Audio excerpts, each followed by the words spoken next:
time to start some music. How about this one?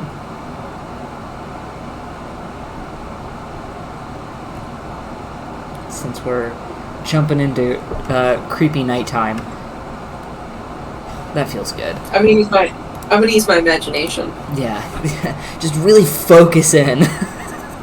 Yeah, it's that stuff from the pumpkin patch last night. I'll just Yeah, or the whatever that carve. was. Shout out carve. All right, well, welcome back. Just been a second. So, I assume we need a little bit of a recap. Last time on Total Drama Island,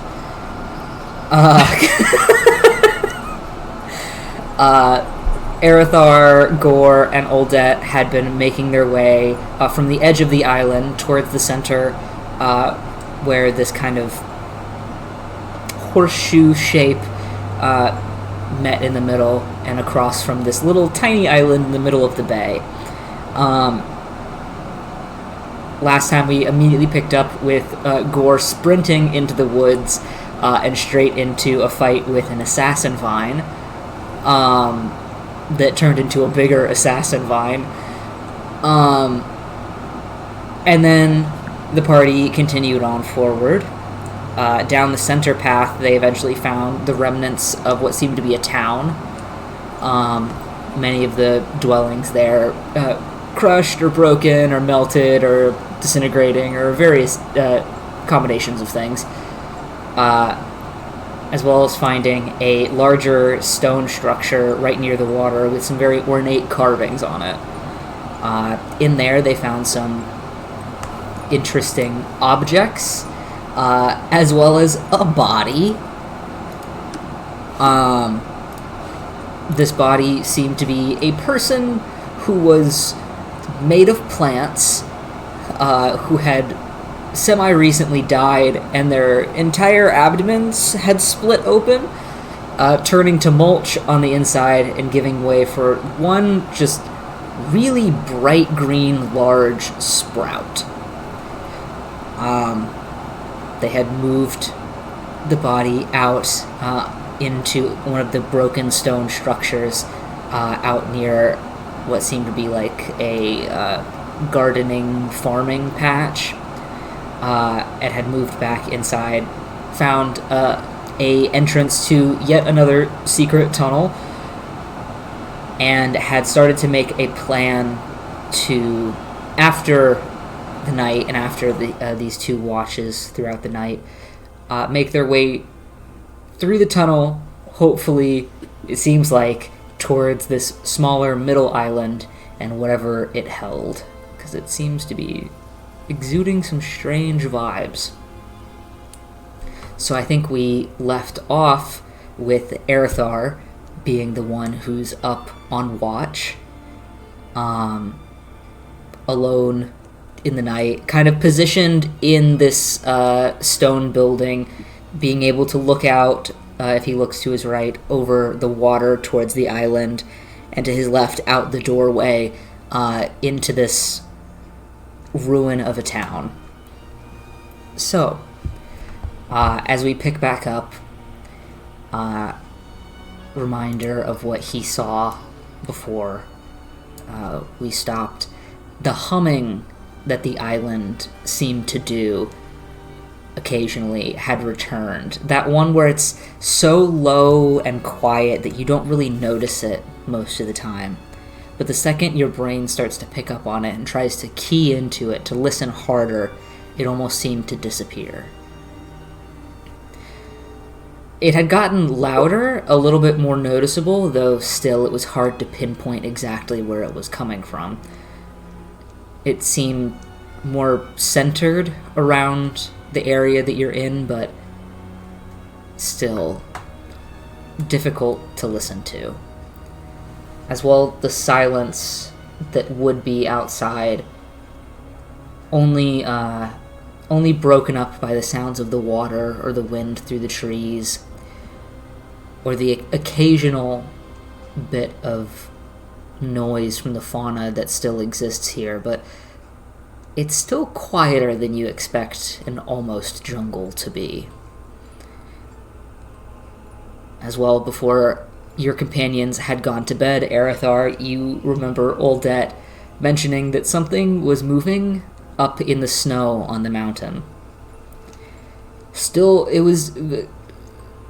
The mountain is quite a ways away, so it seems fine. But you still settled in for the night, keeping an eye on both directions, both out towards this island that just kind of weirded you out in a way that you're not quite sure how to explain, and also out towards this town, and past that, the large mountain behind it. Is there anything that you're doing during your watch as you kind of cue into these noises happening outside? In addition to mourning the loss of 4 party members, so that people don't have to take watches by themselves, he is going to be, I think, detailing every now and then, kind of detailing the notes he did throughout the day, mostly keeping an eye out into the snow. Obviously other places too, but specifically that area. If I could make a perception check. Absolutely, go for it.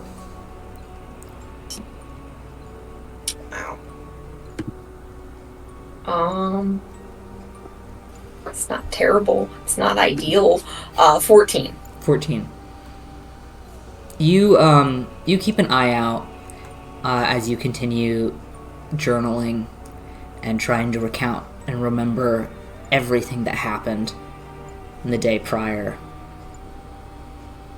You keep an eye out every once in a while, glancing out through the doorway, through the vines that continue to hang down an obscure part of your vision towards the mountain.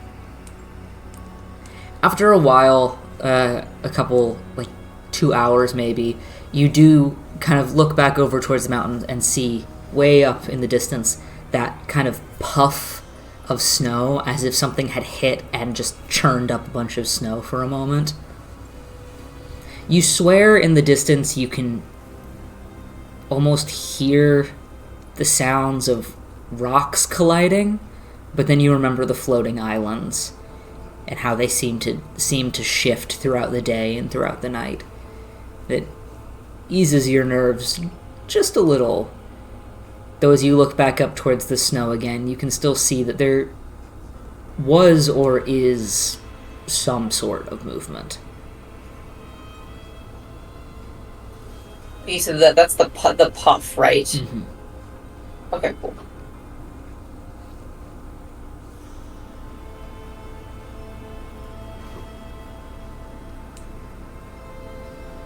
Anything else you're doing?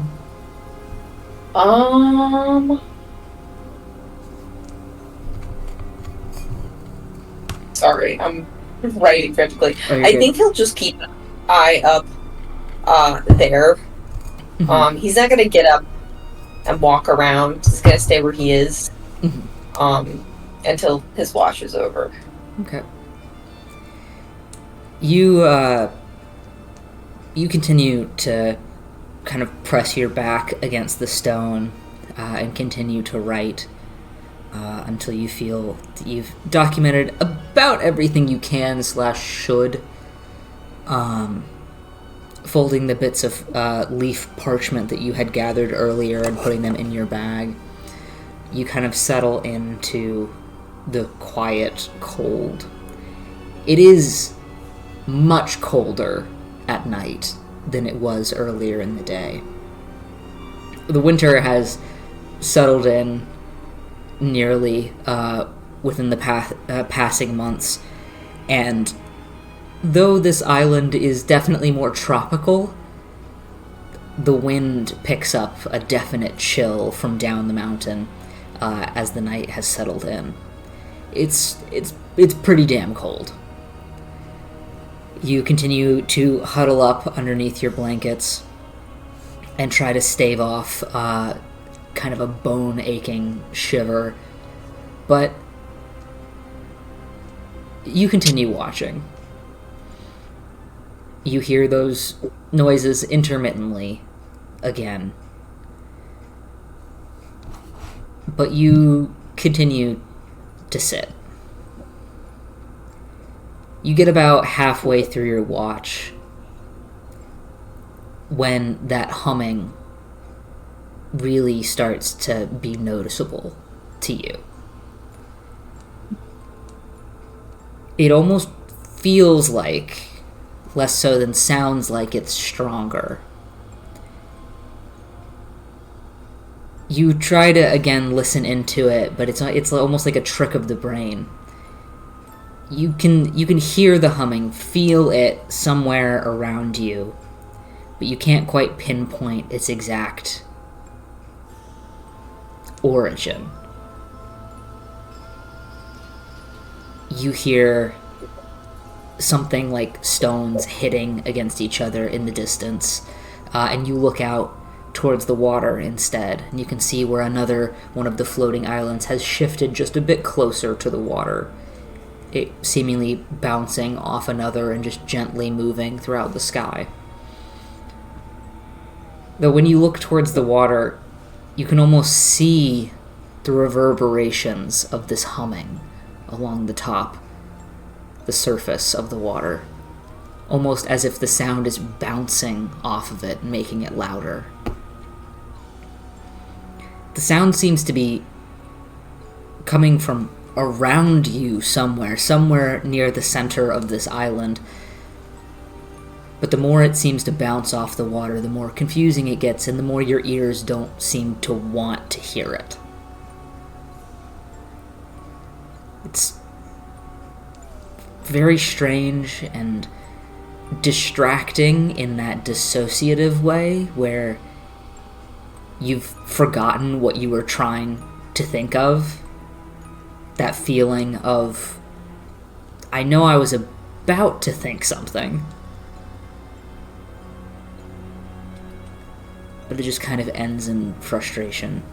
You watch the water vibrate for a little bit longer and sit back, pulling your coat further around you. Eventually, the night turns from the normal hours into the deep, deep parts of the night. It's nearly time for you to wake up your companions when you notice just how dark it is outside. Everything about this island kind of gives you the heebie-jeebies, and everything you notice seems to just make it a little bit worse. The light still reflects off of the water from behind you, and the moon is still somewhere above the stone structure you're in. It's not pitch black outside, but as you look out through the vines and towards the tree line, you notice how dark it is beyond the trees. You think about the tunnel, and you think about the island a little bit further, and it's just plain creepy. Though you don't really feel the urge to complain.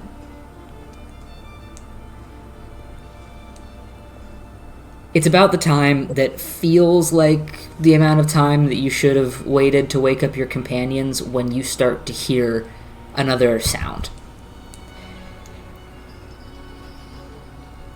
You think for a moment it's the humming, but as you listen in, your ears actually do catch it. Not just some amorphous sound that tricks your brain, but you actually do hear it. This one has more of a rhythm, not the grinding of stone miles off, but instead this kind of like low thumping sound. Though it's still at a distance. It's still far away. It's closer towards the tree line, it sounds like. Surprisingly, this is a sound that you can actually pick out the direction of.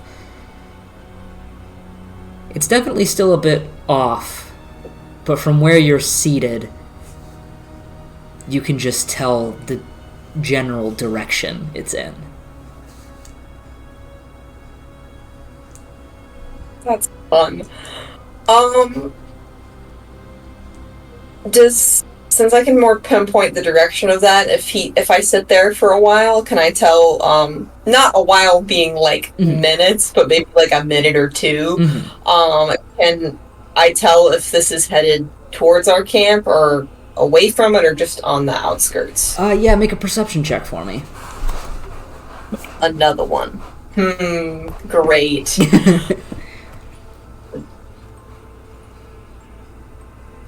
God, these are like my brand new dice. Last time we went to the store, it's the second time they fucked me. Damn. Last session they weren't doing me so well either. Yeah, that's just a 9. 9. You listen into it, and it is still a quiet sound. It's not super loud, but with how quiet everything is, it's definitely more perceptible. It doesn't seem to be getting any quieter. It's got this sort of rhythm to it. Like something hitting soft ground again and again and again and again and again and again. Just... it doesn't seem to be moving away.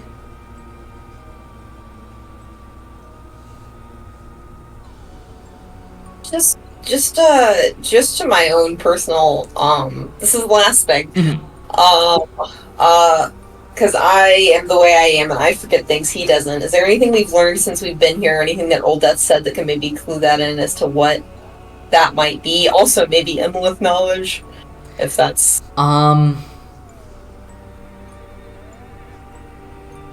If not... Do you have, like, a more narrowed down version of that question? Yeah, I don't... I guess not, because, like, that's what Old Death... Because Old Death said that they've only talked to, like, one person, but there's just supposed to be people here, or there were people here, and there were wildlife here. So it could be... I guess it doesn't sound similar to the fucking vine monster we fought, I assume. It sounds different. Yeah, I'd say the vine monster didn't necessarily, like, thump, more so than it, like... it kind of, like, flopped around. And it was more climbing in the trees, kind of smacking against tree bark than it was thumping. I've got a bad idea about it, but I don't think he would have the bad idea that I have. So I think that I'll leave that there. That's great.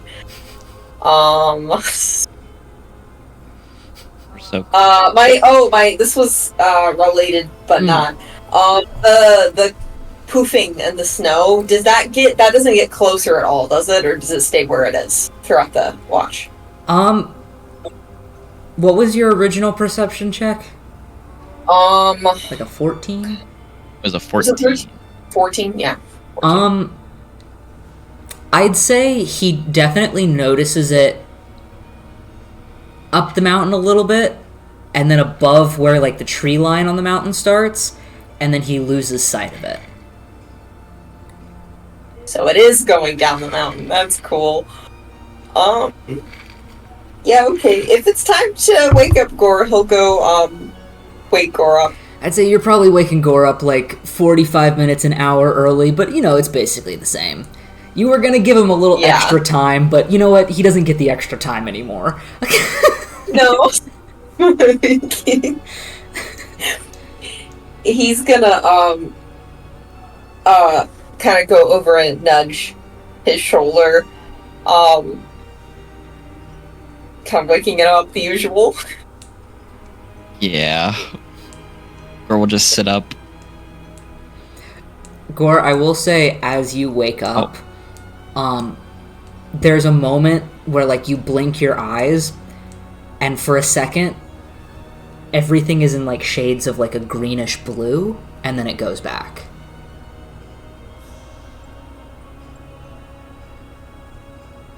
Okay. It's just, like, for a split second, like you're wiping the sleep from your eyes. Yeah. Okay. Interesting. He's probably gonna look at Arathar. Anything of note? A couple things. Oh god. One, the thing moving in the snow is like something's impacting it, and there's like a puff of snow. That has gone down the mountain. It reached the tree line, and now I can't see it anymore. There's also, if you'll listen, there's the usual humming that the island makes that I'm sure you've noticed, but there's now an additional sound. It doesn't sound super close, but it's like if you'll listen, just listen. And I will perceive. Yeah, make a perception check for me. That's a bit better than Arathar's. That's an 18. 18. You listen in with Arathar kind of stopping for a moment, and you start to hear it as well, that kind of thumping sound.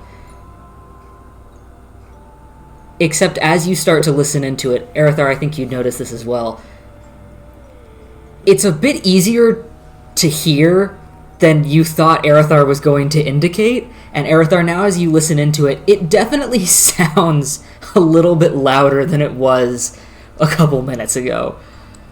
Great, that's cool. Awesome. We're inside right now, right? Yeah. I'm gonna make my way to the door or Okay. a window. Are you doing this sneakily, or are you just kind of... No, if it's big, I am not being hasty. Okay. Make a stealth Or I check am for being me. Just cause. I'm probably gonna be out of the doorway now at this point. 14. Just while he's looking. 14. You get up and slowly start to tiptoe over towards the door, now hearing this thumping sound as well.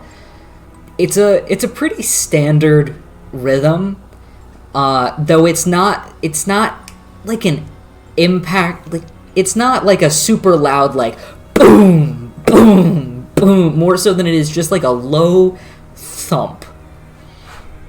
You reach over to the door and you start to look out along its edge, kind of covering yourself in the vines that are hanging off the outside of the building, and kind of peer through out into this town area. You can see where the light is reflecting off of some of the more melted parts of building, where things have turned to what almost appear like onyx or glass, and where the moonlight seems to catch on them. And you see that all of the buildings look about as you remember them. Luckily, no lights or no shifts. There's no buildings that have crumbled in or anything you feel like you definitely would have heard. But as you look out towards this, you try to listen and figure out what direction that sound is coming from. And after a bit, you definitely feel that it's coming from the edge of town. You kind of shift a little bit to look out the door at an angle.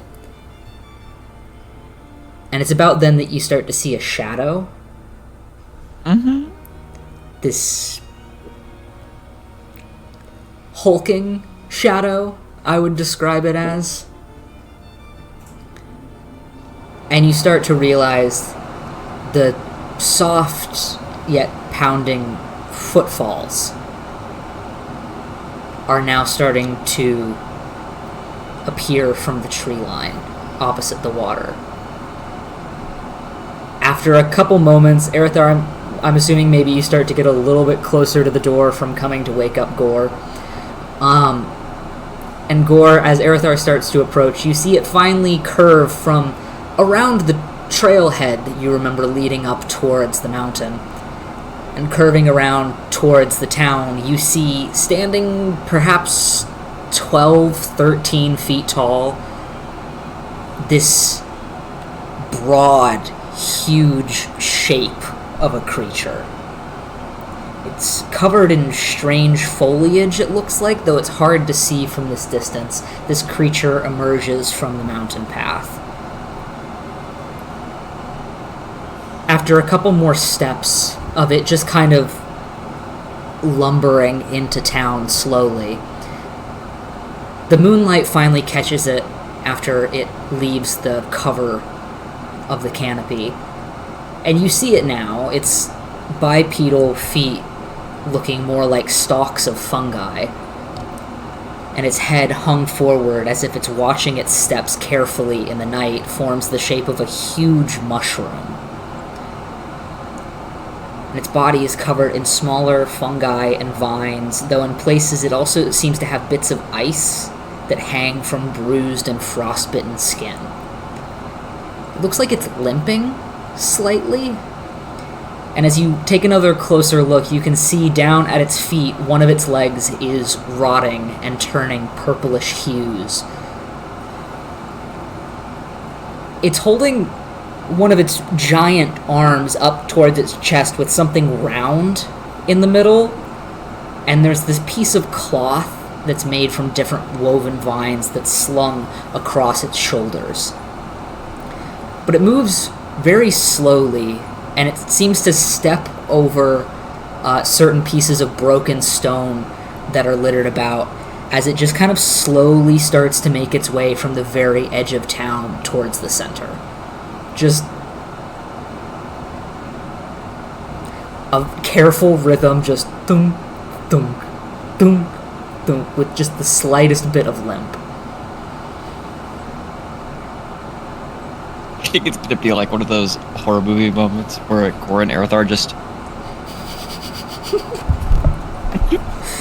and Gor is going to go sneak over to Oldet, where Oldet is sleeping, and poke them.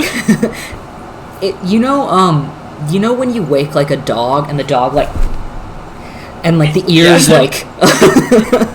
like one ear's turned inside out, and Oldet's like... Yeah.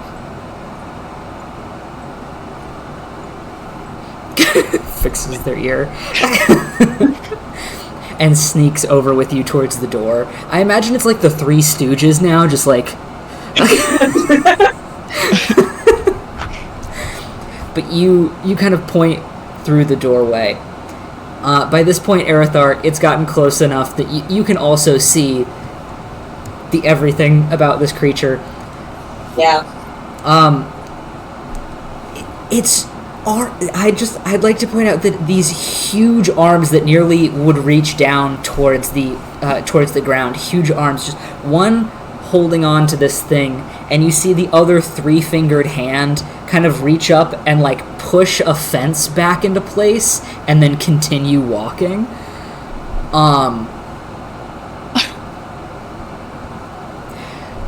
But Oldet joins up with you and looks out the window and then looks back at the two of you, again, still silently like...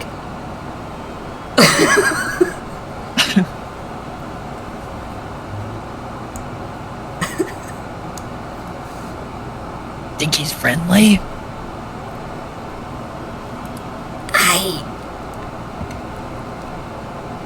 I have no idea. He did put the fence back after he took it. Yeah, I was gonna say there's a fence. He put it back where it was supposed to be. That feels nice. What if we test the waters, and then if it looks bad, we just run it to the tunnel? Or we could just stay in here. Let's see if he notices. Yeah, I don't think we should leave. I don't think we should. We stay where we are. We stay out of view. Kind of lowering himself a bit more. And just see. I think also it's probably a good sign that he has like cloth. Yeah, that's what he's got like clothes on. Or something. Sort of. Yeah. It doesn't seem to be doesn't seem to be meandering. It seems to be kind of a purposeful walk too. You know? Like... He does have the ick, though. Points to the leg. Yeah. That's a good point. Oldet's like peering back out through the vines again, just like...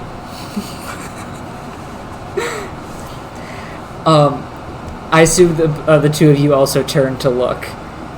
Yeah. Yeah. By this point, this big old guy has made his way into town and is much closer. You can now hear the sound of his footfalls very clearly on the soft ground. His large, flat, round, almost like elephant-like foot definitely does, like, thump into the ground as he walks. And he seems to shift his weight as he does so. He slows down as this creature starts to make its way into the center of town.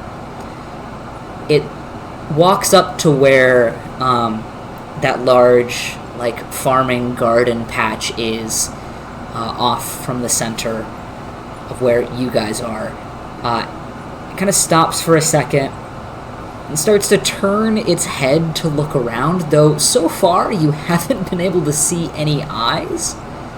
So you're not entirely sure where those are, but he seems to stop and look around. As you peer out, you watch as he turns and then very clearly stops, looking towards the stone structure, the broken structure that you had laid the body at earlier. He seems to, like, shift his arm as if he's pulling whatever is hung over his shoulder up further, and then slowly starts to meander towards the stone structure. It begins to approach the broken stones, and as you kind of start to look, Oldet kind of looks back at the two of you like, yeah, maybe we should just see how this plays out first. Yeah. As you look back, you watch as whatever this thing is, stops in front of this broken stone gazebo-looking thing, opens up its arm and sets down what looks to be now clearly a vine-woven basket onto one of the stones, and then just with a big thumping sound kneels down next to the stone. He kind of sits there for a second, looking everything over, and then looking up around the town. Gore, I know you made a stealth check. Arathar, are you also making a stealth check? Yeah, I think right about now, yeah. I think Oldet will as well. Gore, can you remind me of what yours was again? I think it was a 14. I think that's what it was. 15. 15. Yeah, okay. There we go. As you all kind of, like, suddenly pull back a little bit further into the vines as this creature starts to look around, he eventually sits back a little bit further on his haunches, and you peer through the vines again. You watch as it sets the basket down a little bit closer to himself, and then gingerly starts to reach into the rib cage of this body with these huge three-fingered hands, and slowly uproots this bright green sprout, turning and placing it into the basket. It then sits up a little bit, kind of wipes the mulch off of its hands, and takes off the piece of cloth that it was wearing around its shoulders. You see now that it's this huge, almost like sling-looking bag type thing, and it lays it down on the ground and unfolds it before turning, kind of shifting to, again, very carefully, like, pick up the body, place it into the fabric, wrap it back up, and then put it on almost like a baby sling. It then stops, sits for a second, looks around again. Yeah. Looks around again. Looks like directly at the building where you guys are, but then keeps scanning over. And then slowly pushes itself up. He stumbles a bit as his one leg kicks against one of the rocks, and you watch a piece of, like, mushroom flesh fall off of his leg, and he, like, turns and then picks it up and, like, puts it in the sling. Before he leans down, picking up the basket again, kind of shifting to make sure it's comfortable. And though he has no mouth or face, seems to, like, sigh, and then turns to start walking away. That's definitely that guy's dad. Okay, never mind.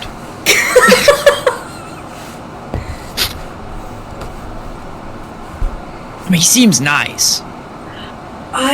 I think that if for some reason we come across any more, maybe in the daylight, I feel like it wouldn't hurt to approach one. It's just in the evening and my senses are a bit heightened, and I thought maybe it would be best to just stay where we were for now. But didn't seem malicious at all, really.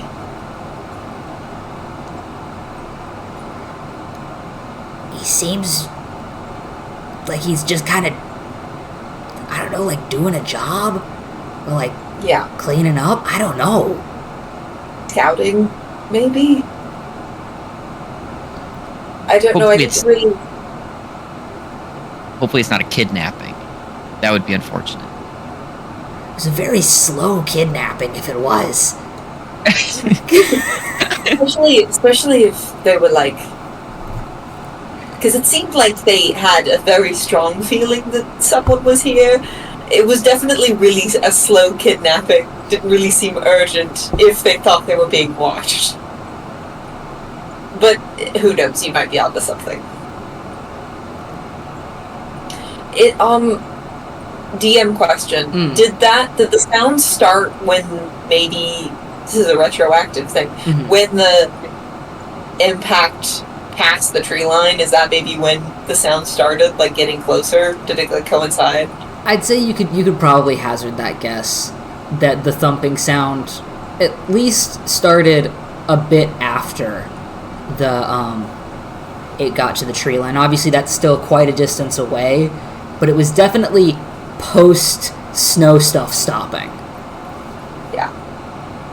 I wonder if maybe that was the individual that was coming down the mountain. So I think he might just, if anything, head back that way. But it does kind of look like he's going that way. Yeah. Kind of points out the doorway, and you can see just the last little bit of this hulking figure turn down the path that leads up towards the mountain. We at least know where he's going. that's true. It's also a good sign that there's life that's not, a vine creature. That's not like, a person. It's like, anyway. Yeah. Wasn't really expecting mushroom. But Yeah, that part was kind of weird.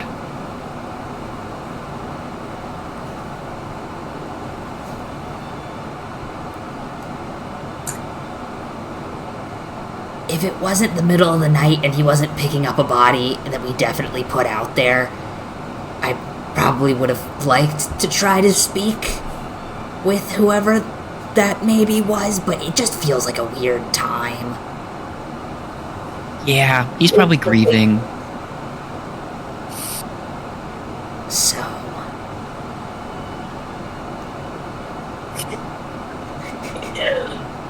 Do we want to stay up here for you two or one of you to watch, or do we want to just go ahead and head down?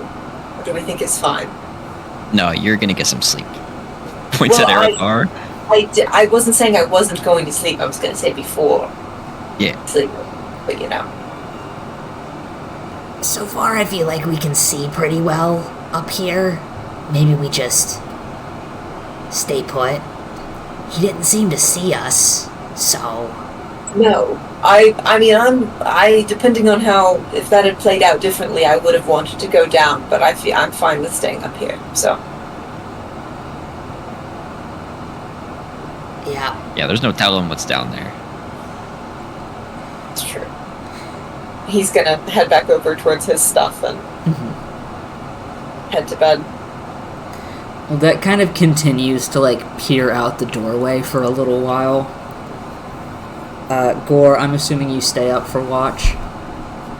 Yeah. Alright. You settle in. Erithar, I'm assuming you put your things away and get your covers together and immediately go to bed. Yeah, exactly. Gore, are you kind of taking Erithar's place where you can kind of see out towards the water and also kind of through the doorway? Yeah. Yeah. You go back over to kind of back against the wall where you can see through both the window and the doorway and settle in. Odette kind of continues to peer out the doorway for a little while before walking back over to their bed mat and settling down again to start scribbling some things in their journal. A little bit of a confused look on their face as they continue to flip through their pages, seemingly trying to find any information they maybe had previously written down that would tell them anything. But they stay up for a little bit too. You sit for a while, kind of thinking about that big creature for a bit. You listen out, and eventually you hear the thumping get quieter and quieter and quieter. And eventually, you can't even really hear it anymore, and you assume that he's just gonna keep walking. So it kind of calms your nerves a little bit that there's not somebody. But you... Or find monsters creeping on us. Yeah. You stop and you continue to listen. After a while, of course, you do kind of recognize the humming again. For a while, you sit there again, trying to really listen into it, try to really figure it out, though it doesn't really seem to go anywhere. You look out through the doorway for a while, kind of noticing what Erithar had noticed earlier, how dark it is in the tree line, how cold it is out right now. And eventually you look over and you see where the water is vibrating along with the humming sound as well. How it seems to kind of bounce it back towards you. Odette seems to try to stay up for a while with you. After they finish their journal, they kind of just stop and look around a bit. That humming becomes more of a droning sound, this constant kind of white noise in the background. You still try to keep an eye on it, so to speak, but it's just so constant in an unnoticeable way. But you sit for a while. Is there anything that you wanted to do on your watch?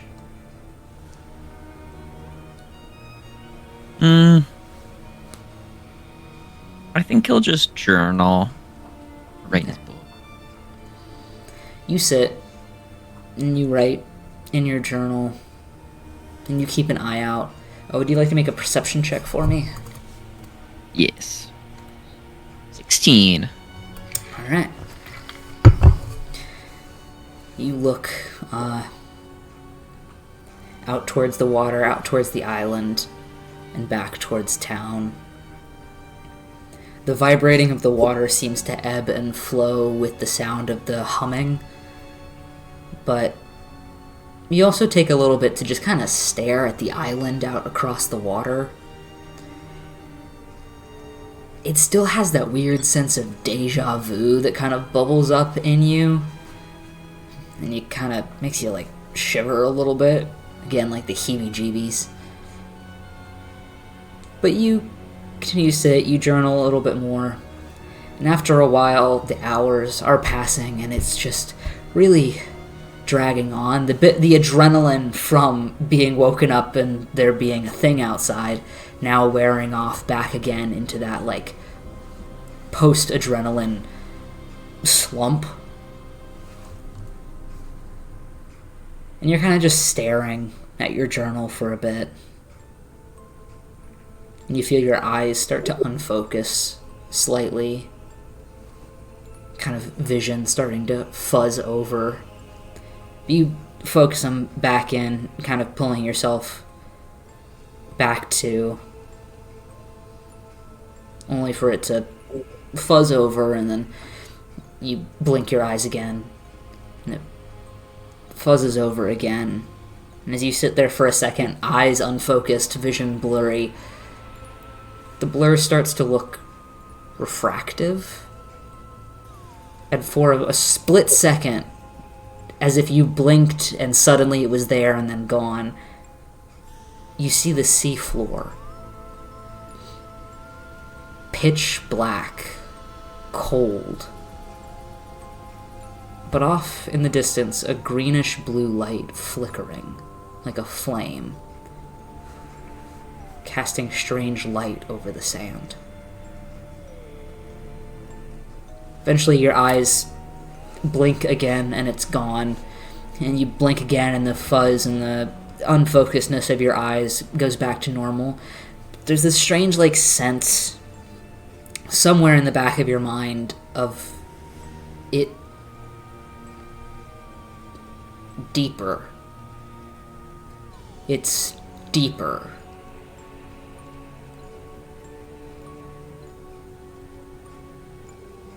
But you get distracted by that humming again, and you look out towards the water, and nothing's changed, and back towards the town, and everything looks to be the same. You look over and see Olda is like nodding off, just really trying to stay awake, before eventually their head kind of hangs, and you can hear the soft little snoring that's happening. About 30 minutes later, they kind of jolt a little bit and look around yeah, I didn't fall asleep. It's fine. And they settle back in. By this point, the sun is starting to rise out on the horizon, and you can see the black sky starting to turn purple and then blue again, with little bits of orange on the edges, and eventually it seems that your watch has ended. So...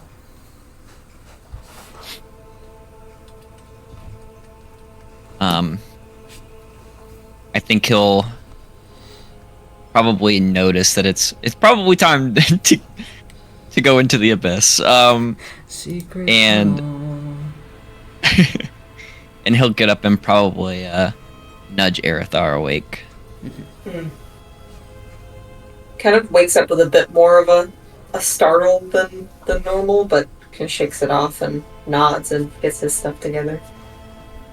Mm-hmm. Don't worry, no more big mushroom monsters. I wouldn't know how to feel about that, even if there were. So.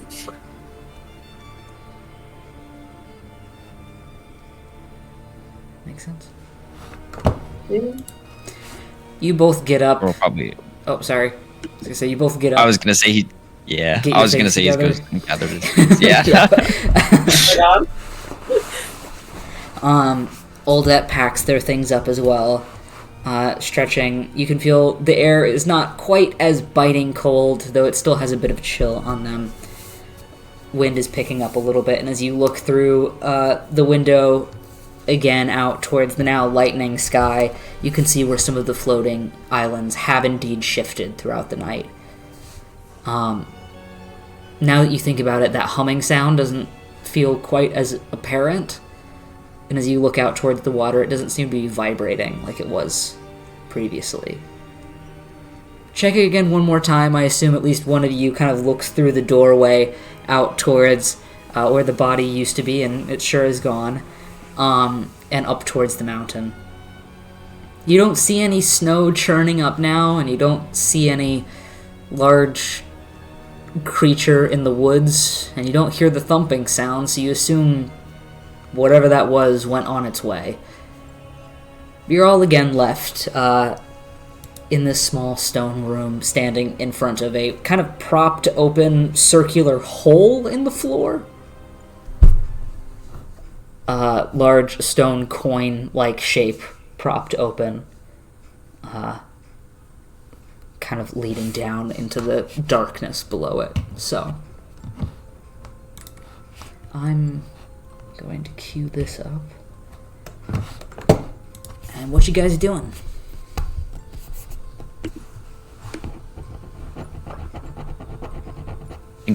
I think it's like a camera pan at the bottom of the hole, and it's all of us kind of peering over it. And Gore kind of looks at everybody. I'm gonna have to go first, aren't I? Well, I have Aerith's been kind of sifting through his bag. I have a tinderbox and a torch.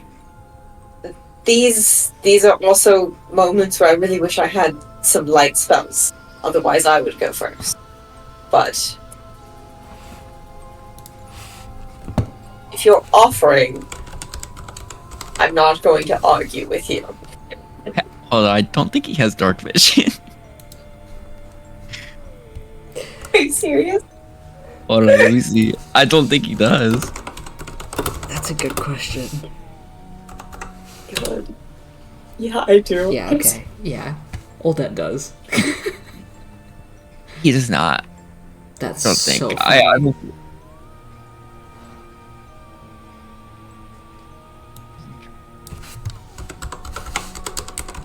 Do you want a torch, Mr. Gore?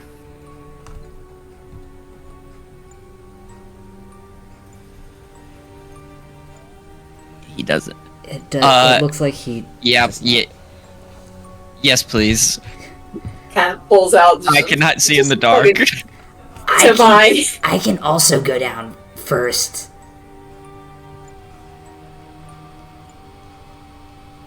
Also, actually, it might be a better idea if I go down first. I mean, you don't like know the area, but you're a bit more knowledgeable than we are. So. Yeah. You can look. It's probably a good idea. Yeah, you can see if there's any of the, the ick. Yeah.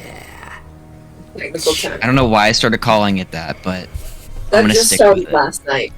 Yeah, I'm gonna stick with it. All right. This Perfect. feels like the Everyone correct direction to go, right? I don't think there's any way. The water will kill us. There's a boat down there, but even if we brought the boat up somehow, it still has the water residue on it. I don't... There might be something in the water. I feel like this is the best option. Right. I mean,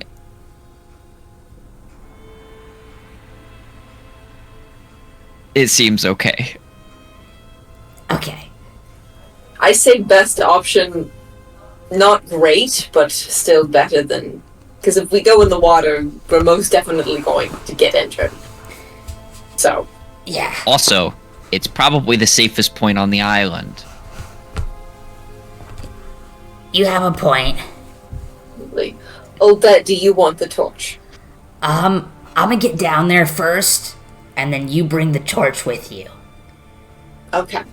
So okay. And they start to... It's like two, steps, and then, almost like a... It almost looks like a ladder type thing. It's not like... It's like a bit of a ladder, and then it looks like there's more, stairs below it. But there's just, this one section where it looks like the rock broke away, and they've replaced it with a ladder. And so Oldet starts to climb down. You see them go down, the first two steps and then have to, turn and climb down the ladder. As they do so, you see now how deep it gets very quickly as your vision of Oldet slowly gets darker and darker and darker until you can barely see them. But you hear them eventually stop, feet hitting the floor, and they turn and they look up towards you. Yeah, I think this is probably fine. And they slip and completely eat shit and just fall, and you watch them slide out of vision for a sec as you just hear them go, "Ah, shit!" And you hear a thump, and they stop. Okay. There is a pool down here. Maybe try to avoid that. Gore's gonna turn to Aerithar. Can I have the torch? Yeah, I forgot I said I was going to give it to you. Here. Thank you. I can't see a damn thing. He's gonna start to descend. Gore, you kind of take the first two steps at an angle and then have to turn holding the torch in one hand and slowly work your way down the ladder to the last bit of a staircase and walk down. As you turn, you can suddenly see, illuminated by the torchlight, Oldet just kind of standing in the dark, which legitimately for a second is oh.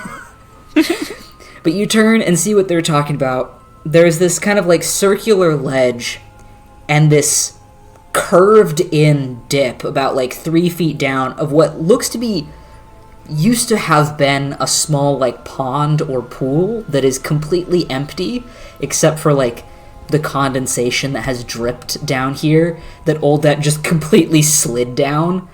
As the rock looks like it had broken away under their feet, you step around where the now broken bit of rock is and start to make your way around the edge of the pond. But Oldet seems to be uninjured. They just slipped down in there. So.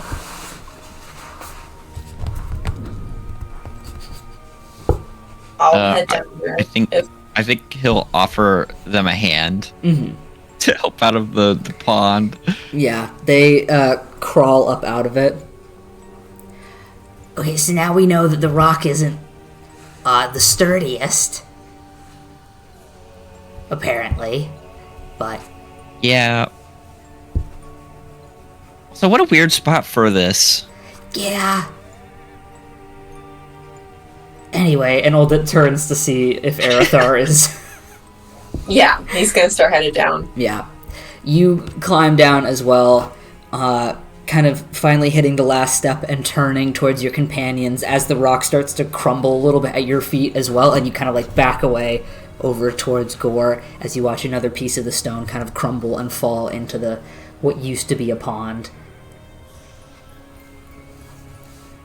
But you're all now standing at the bottom of this area. It looks to be that there's about a 3.5, 4 foot wide ledge around this small 3 foot deep pond pool thing that has been emptied.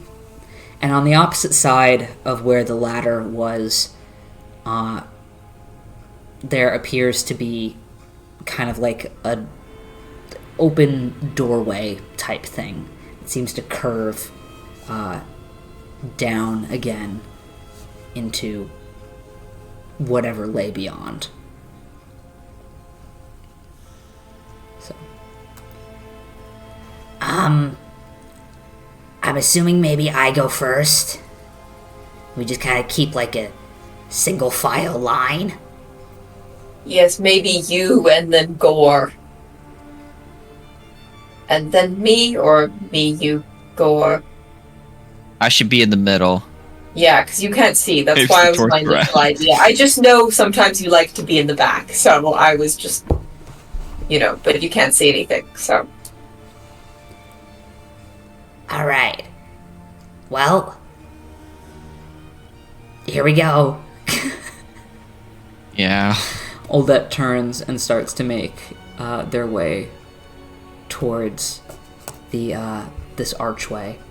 I know it's a little bit early for a break, but I would like to use a bathroom, and that is a good stopping point. So if we could take a little mini break, maybe, and we'll be right back. Yeah. So, and then we'll get back into whatever is down in this tunnel beneath the sea. Yes. So, okay, we will be Under the sea. Secret right tunnel. back. Bye.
Huzzah. Okay. I'm gonna change the music real quick. We're gonna try this one.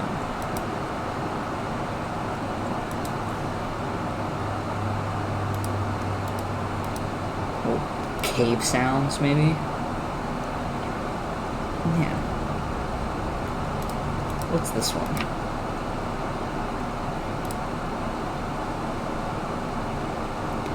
It takes so long to load. That's your, I don't know.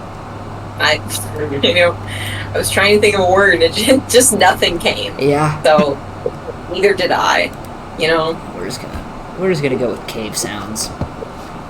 Okay, so getting back into it.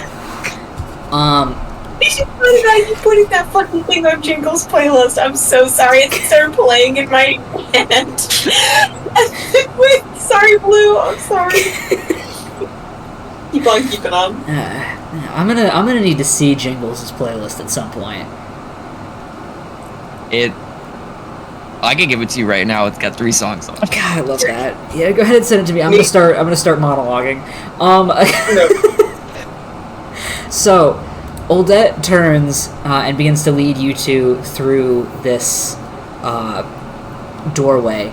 And as you three start to curve around the corner, Gore still holding the torch, kind of up above Oldette's head, casting light out across everything. You all see as you turn around this corner that it immediately leads to a ridiculously long and steep stairwell down.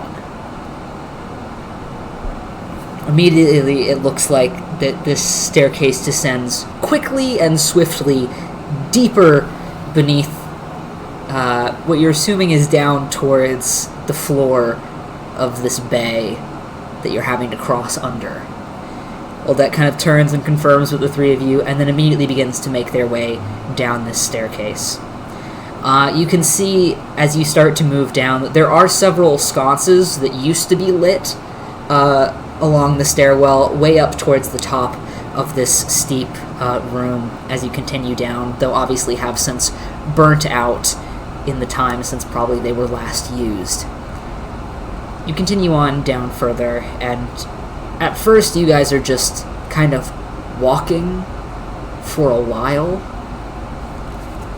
You see the where the stone has been roughly carved out in different places to make room for the stairwell going down.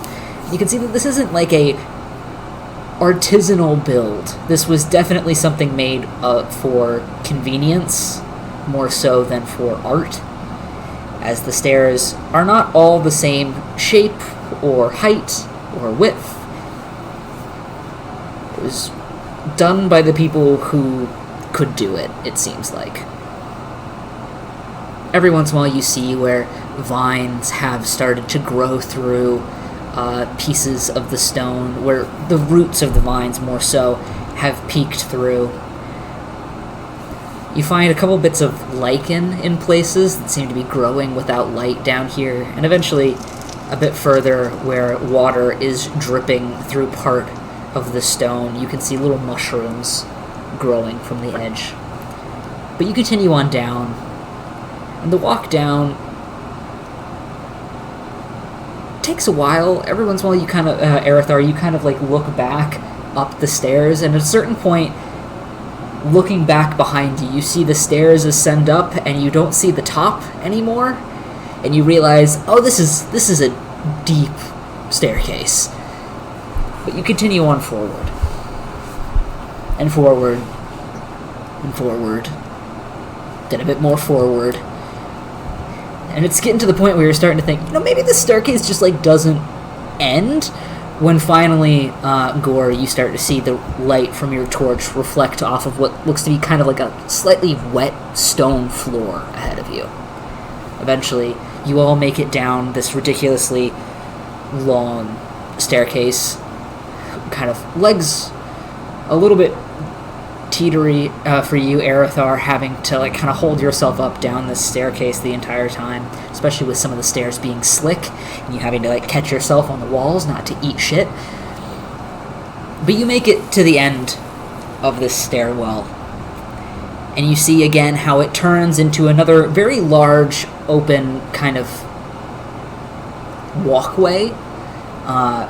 Less so of like a doorway and more of just like where the stone has been carved out. But you continue after Oldet. Oldet kind of, again, keeping an eye out for the two of you and walking forward. I'm going to do a perception check for Oldet if either of you would also like to do perception checks. Yes. Yeah. In front and also behind us. Smart. It's another 14 for me. 14. Your dice like 14.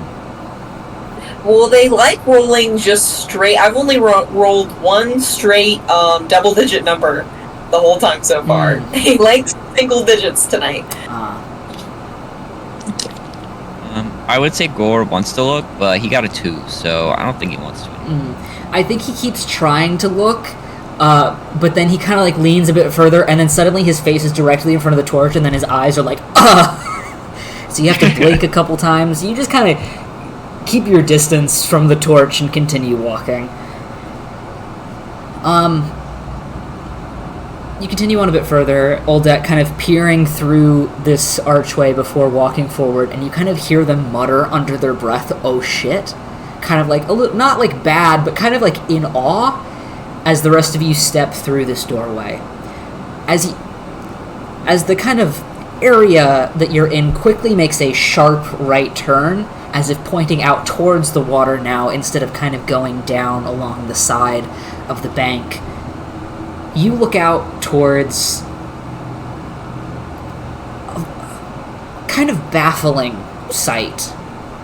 The tunnel curves slightly from where you are, and then back up a little bit, as if it's going down towards a pit, and then across the other side from where your torch kind of rings out, you can see it starts to go up again on the opposite side. Though between you, and where you think there is a bit of light on the opposite side, there is a drop, I'd say. You now stand kind of on a little awning ledge in front of several large wooden platforms held up by a single, what is almost like log of wood with a circular platform around it across an empty chasm. Between you and probably about 80 feet across to the other side, there is just a drop into complete nothingness below you. But these wooden platforms seem to be stepping stones across the way. As well, there is this thick, greenish-gray fog that is hanging just below these wooden platforms, completely obscuring what is below this giant chasm. It's like suddenly turning and seeing an entire canyon in front of you. And you swear on the opposite side, Arathar, from where you're still kind of up above and where Oldet is, that there is like a sconce or a torchlight all the way on the other side, where it seems to turn again into a tunnel. But now what stands before you and apparently the rest of the tunnel are these large wooden discs, basically. Oldet kind of walks up. Yeah, sorry. They go all across. They go across the pit. Okay. Yeah, it's like you're on one side, giant pit on the other side, and there's like 5 huge wooden discs held up by a tree trunk, basically, to the other side. Okay, got you. Continue. Sorry. Oldet kind of walks up to the ledge and kind of peers over, and then kind of steps back and looks back towards the two of you. I don't really know what I was expecting.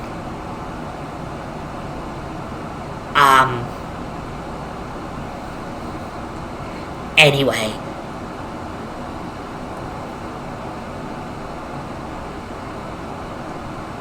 Any preferences? It doesn't really look like there's a way down. And so maybe just go across and try not to touch the fog or fall. Yeah, I'm not a genius, but this is a major design flaw. Could just make a bridge. They could have just made a bridge. That's. But I looks at the torch. I should probably go first.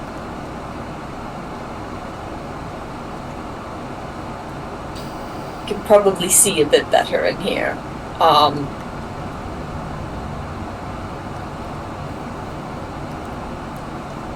At least there are platforms leading across. At least it's not the bullshit that we've had before where there's been nothing and we have to figure it out for ourselves. All we have to do is not fall. Which is preferred. Kind of. He puts an arm on Aerothar's shoulder. Don't worry, I'm not gonna push you off of this one. And he approaches. You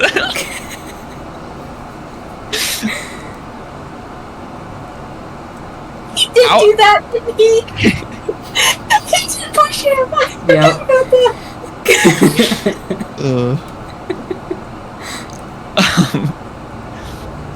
How far of a distance is it between like the edge of the cliff and then the first platform, like the edge of it? Hold on, let's see. Let me think. Where is...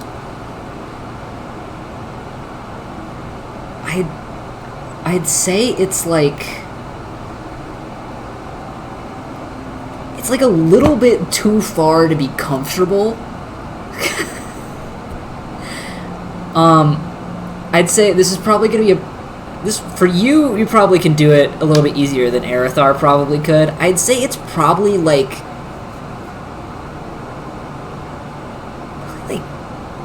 7, 8 feet. Like if you get like a running start, this first one is a bit larger than the other ones after it. It's probably like an 8-foot gap, but it seems that the ones between the platforms are a bit smaller.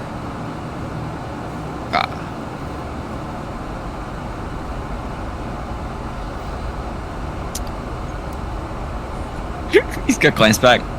Here we go. And he's gonna sprint and then jump across. Okay, if you can make an... Sorry, I will say he would like to keep the momentum unless he gets on it and it's unstable and just keep going. Okay, so give me this first acrobatics check first, and we'll see how that goes, and then you'll do the rest of them. 17. 17. All right. You turn back to your companions, still holding the torch in your hand, I assume. Yeah.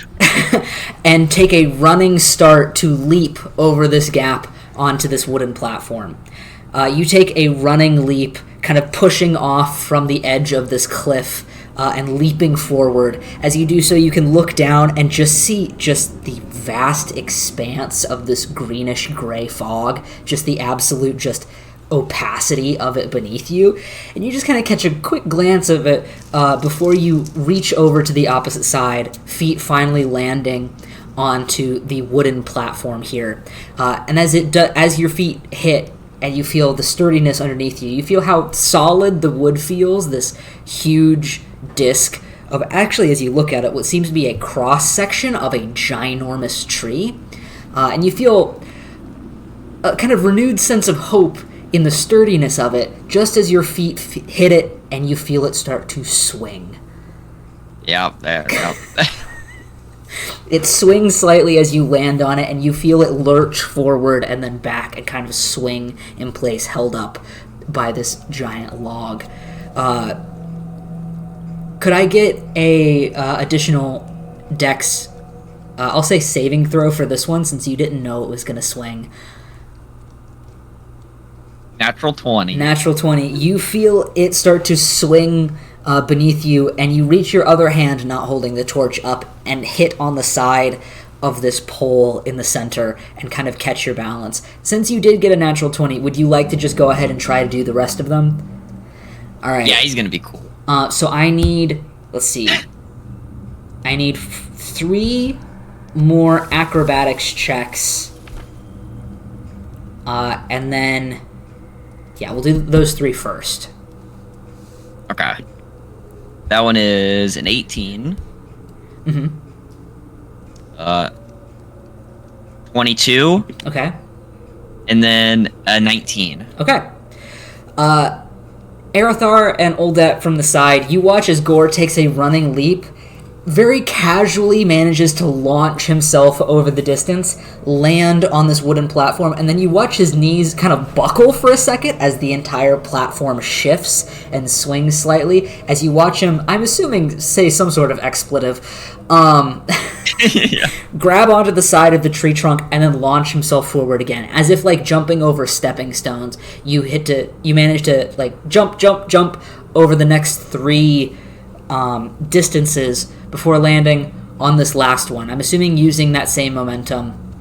You feel that this last platform definitely shifts more readily underneath you, as if it's a little bit less sturdy than the rest of them. So for this last one, if I could get 2, I'm assuming acrobatics checks from you. 11. Okay. And then a 26. Okay. Right. Right. Okay. Yeah, that was a 4. Oh plus boy. My God. As you are feeling good about jumping over these platforms, getting this momentum going, you leap onto this last wooden platform, and as you do so, you feel it suddenly like swing violently underneath you, and you kind of trip a little bit. Nearly going down to your knees, with one hand still holding the torch, you kind of fall forward, catching yourself on the wooden platform, just barely, as you feel the torch hit the wood, and you watch the flame end dip slightly towards the fog. As if going in slow motion, you watch the flame hit the fog, and then ignite. Oh my God! As you launch yourself up forward, completely still using that same momentum, adrenaline now bursting through you as you launch yourself forward, kind of frog position, over this now ball of flame that has ignited in front of you, over it, tumbling and landing on the opposite platform. You stand up, you turn, and watch as that bit of flame extinguishes and then turns back. The other bits of fog kind of taking its place and swirling back in from where it had suddenly burnt out. You turn and look and see Oldet on the opposite side, kind of like holding their ears a little bit from where suddenly, just a ball of flame ignited. My God.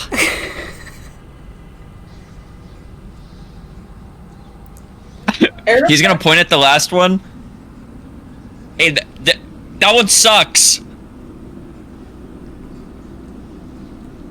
Just holds up a thumbs up. Question for DM. Mm-hmm. How far will 90 feet of like Starlight Step get me? Will that get me across the cavern, or? I think that will, like, just get you to the edge. I think I said, like, 80 or 90 feet across, so I think that will get you to, like, the very edge of where you need to be. So, yeah. He's gonna turn towards all that. So, my teleportation ability, I can do it 3 times. It will get me all the way to the other side. Do you want me to stop and wait in case something happens? Hopefully not. He's gonna knock on stone, but you know, I don't want to just. Like, how quickly can you do that? Like, is it like you just like snap your fingers and it happens? It's like I step. I take a walk, and while I'm thinking about it, it happens. I don't want to step forward right now in case I accidentally do it. But So, like, hypothetical. If you waited here and I went first and I started falling, could you, like, get to me? yes, Okay. yes. The unfortunate thing about it is I can't take someone with me, but I can go to you and help you Cool. if something starts happening. So I'll wait here. Okay. Just in case. Okay. because I think I should be fine, but, like, he just almost went up in flames, so we're gonna be careful. Yeah. Okay. Neither of us have a torchlight, so it's, Yeah. So they are going to attempt to cross. So that is the first one. 16, 17, 18, 19, 20. That's a 21. And then nice. also a 21. 24. A 23. And then the last one. I'm just going to roll them all out ahead of time. Okay. All right. And then a saving throw.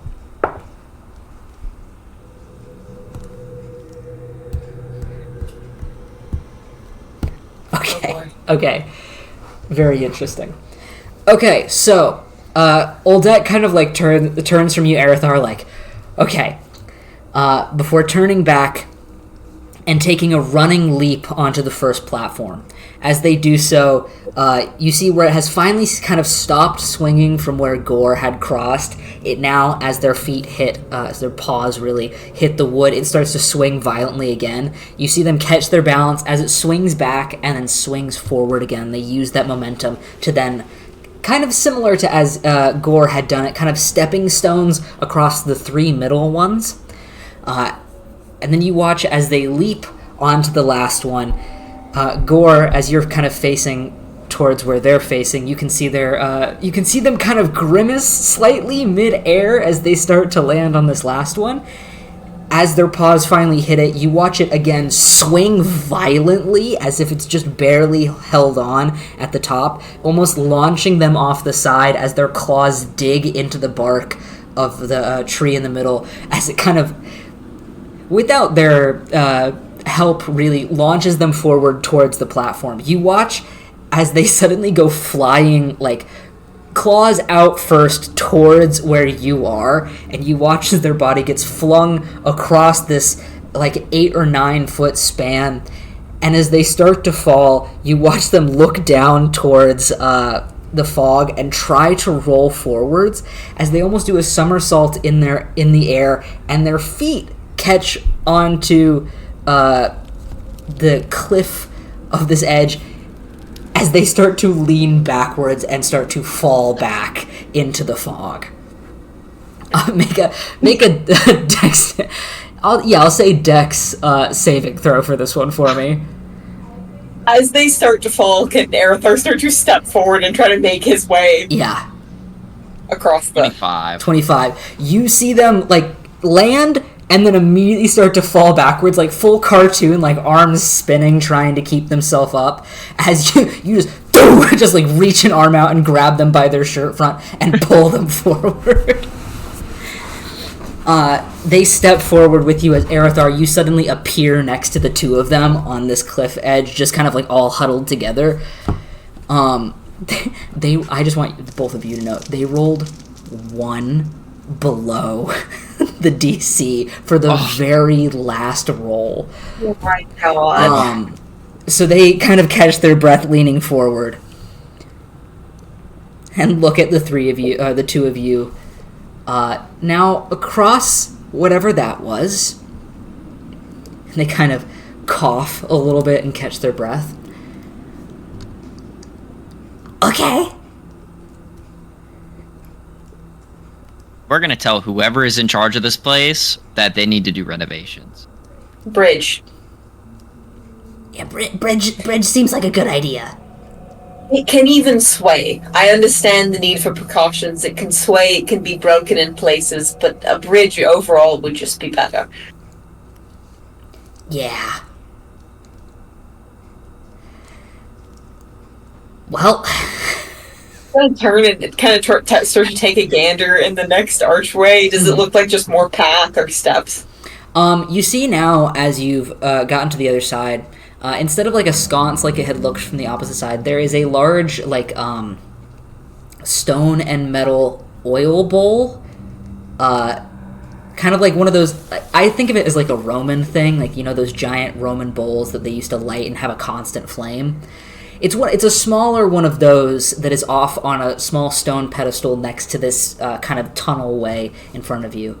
It looks like through this tunnel, it's just another rough carved hallway almost that seems to dip slightly and then continue on, kind of slightly wavering forward. But it seems to be solid ground. So there's that. It looks back. Doesn't look too terrible. Do you still want to take the lead, or do you want me to take a turn? I think I'm fine up front. Okay. Middle, man, and then me. Fine. Oldette kind of nods, looks to Gore where you're holding your torch, and then continues on forward. The tunnel continues to kind of like swerve a little bit and dip down in places or go up on a small bit of a hill, but it continues on for what is actually not that long of a distance before it starts to get a bit wider and a bit wider, and you can tell that now the carved sections have returned into more of like a cave-like structure naturally occurring down in the ground here. Eventually, these kind of smaller caves that you seem to be walking through have more water dripping. You can start to smell the seawater as well that's clearly permeating the stone above you and dripping down here. You can see the stalactites and stalagmites that have started to form in different places. And that small bit of a draft that is just naturally down in caves kind of seems to howl a little bit on the edges of rock that seem to have been broken away. But you continue on forward, seeing again those small bits of lichen growing on the wet stone. Stepping forward and forward again, eventually these little caves that you're going through widen out a bit further and a bit further, and it gets darker and darker ahead of you until it seems that the cave widens out completely. And suddenly, where the stone had been quite close to your head, Gore, in all honesty, it suddenly opens up above you.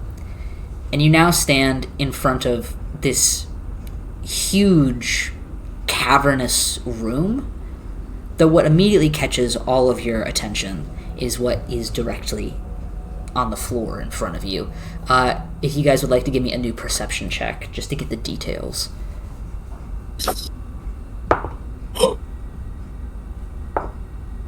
It's only athletics today.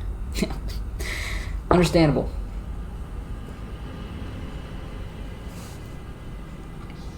Four. Nice. Natural 20. Okay. Yeah. As you take Makes another... up for the rest of it. As you guys take another couple steps forward, now not having to walk in a strictly single-file line, Gore, you get distracted by this one stalagmite on the floor over there that... It's shaped funny.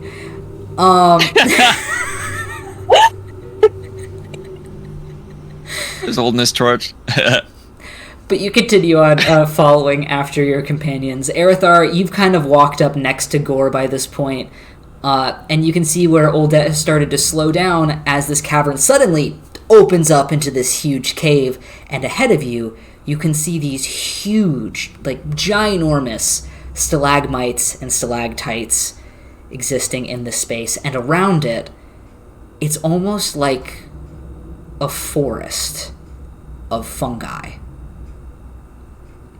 These huge mushrooms and different bits of lichen grow from every direction up here, and the stone starts to take on more of a reddish hue, where different bits of this fungi and mushrooms, and it almost looks like algae in places as well as lichen, seem to grow over everything. This space in front of you is ginormous, it looks like, and it's suddenly as if you are faced with a labyrinth of fungi forest. as a Gore's torch kind of casts light over it, you can see the vibrant colors that exist here, as well as the pale bone color of several of the fungi that grows off of the walls and up through the broken stone floor. As well as you take a moment to listen, you can hear the water dripping off of the stone, as had been happening in the tunnel before you, as well as the draft that seems to pick up here, echoing slightly. And with a natural 20, I'd say also, as you stop for a moment, you swear you hear what I could only describe as, like, something brushing against something else. Like two mushrooms suddenly, like, shifting and accidentally grinding against each other. As if something within this forest just kind of moved slightly, kind of bent or turned, and created a small sound off in the distance. I only hear it once. I'd say if you stand here, like if you kind of like stop instead of moving forward with your companions and you listen, you hear it, and you wait a little bit longer, and you think you maybe hear it again a bit further. Okay, like further away from us? Yeah. It really Okay. sounds like, you know when trees shift and they make that kind of like groaning noise? Mm-hmm. It's kind of like that, but a bit softer, since, you know, mushrooms don't have bark.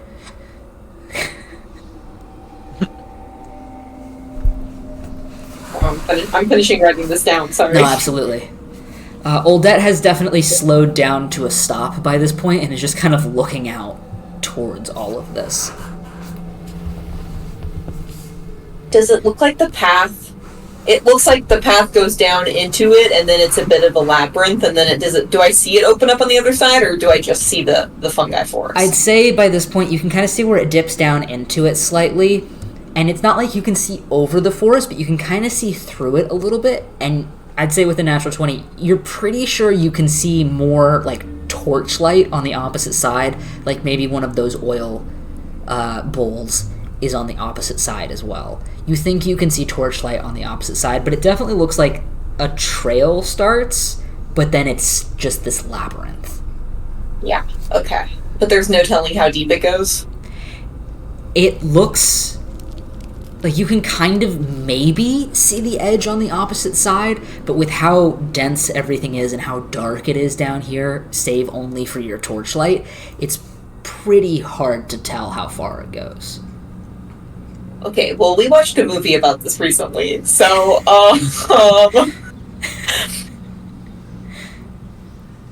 he's gonna kind of start to step forward, kind of looking at the other two. It looks like it might just be a straight shot. It might not be as straightforward as that. Both of you be alert. I heard something moving, like the fungi were brushing up against each other down that way.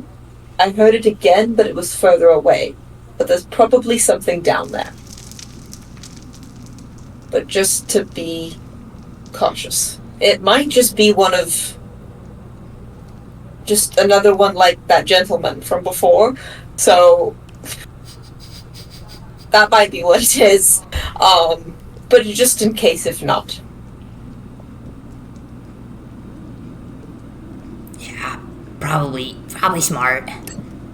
Hoping it's straightforward, but there's no telling how deep it goes. We might have to do some... Sorry, Herman. We might have to do some napping. Yeah, he's always going, except when he's not. Yeah. It's because it got He hot goes all of more- a sudden again. It did! Fucking bee fall! Yeah. Anyway. Yeah. I'm assuming all of you start to take a couple steps forward then. Not quite keeping a exact kind of like kindergarten line, but kind of keeping the same sort of Gore in the middle, Arathar off to the side, and Oldet kind of sneaking a bit forward. You continue down towards where this trail starts, into this fungi forest.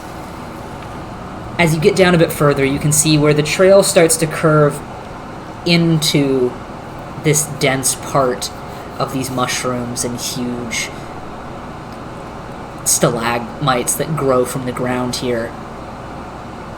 They almost create hills, like huge pointed hills that these mushrooms are growing from. And as you start to move into this forest, you can see that some of these mushrooms are fucking big.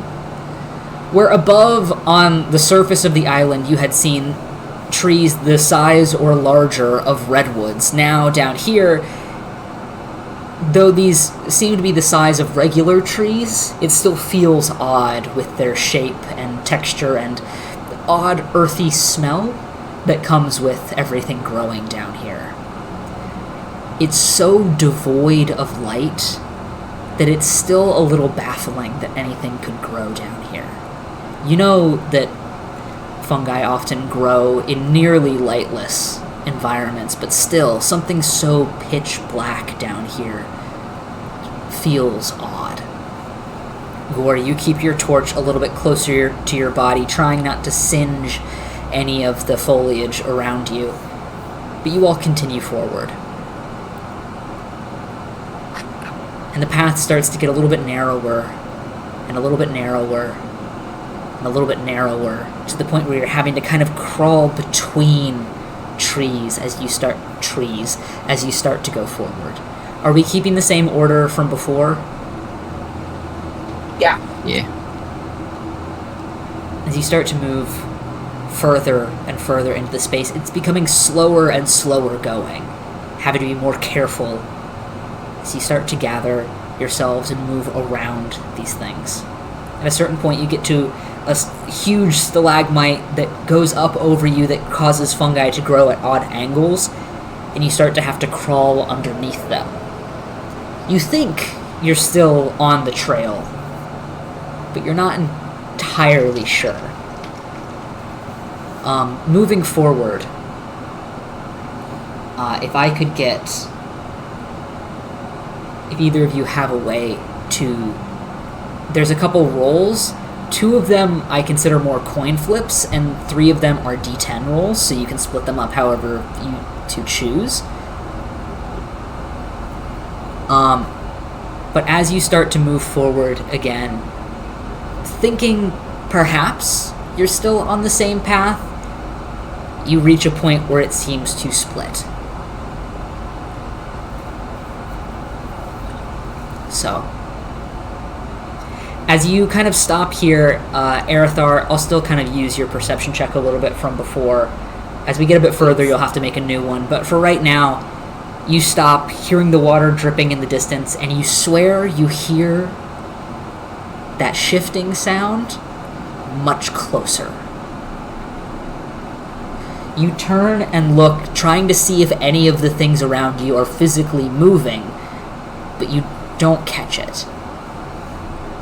You just swear that you heard it. Nope. A rascal. Yeah. Bitchin'. Nice now.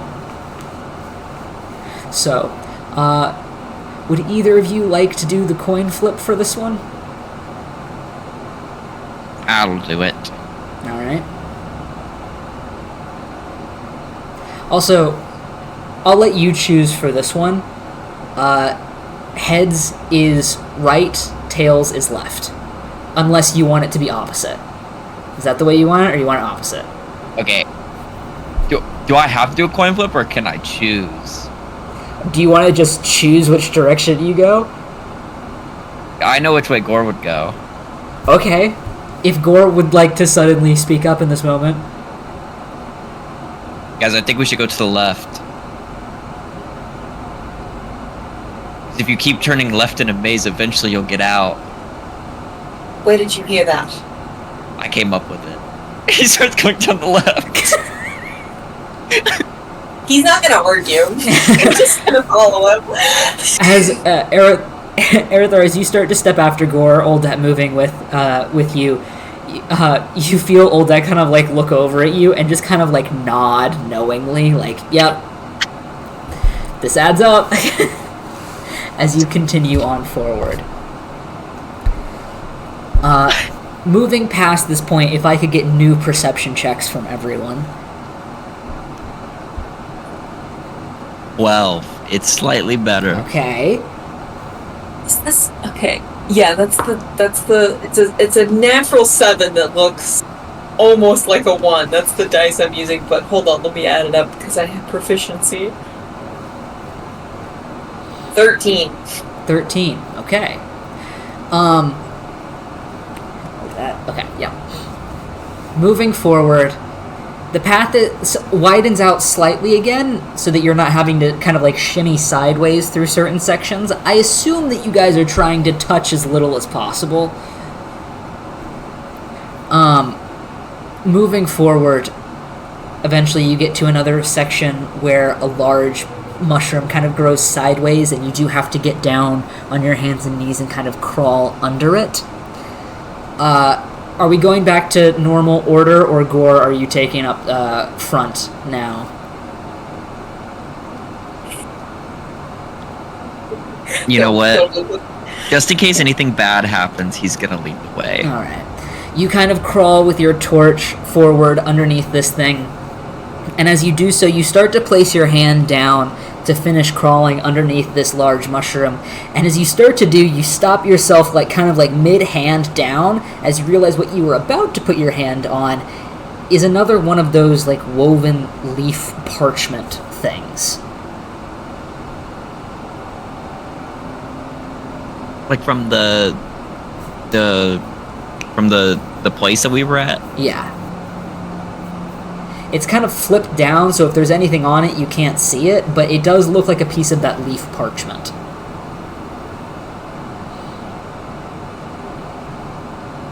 He's so nosy. He's gonna flip it over.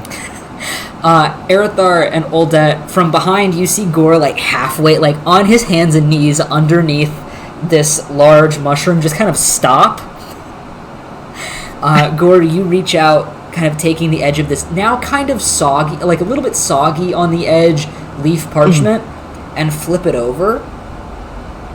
And there is what looks to be maybe like a sentence. It's in a language that you aren't sure of, so you think that maybe that's a sentence, and then a drawing underneath it. Oh God. And it looks to be a drawing of 5 tunnels. Like just the archways into a tunnel.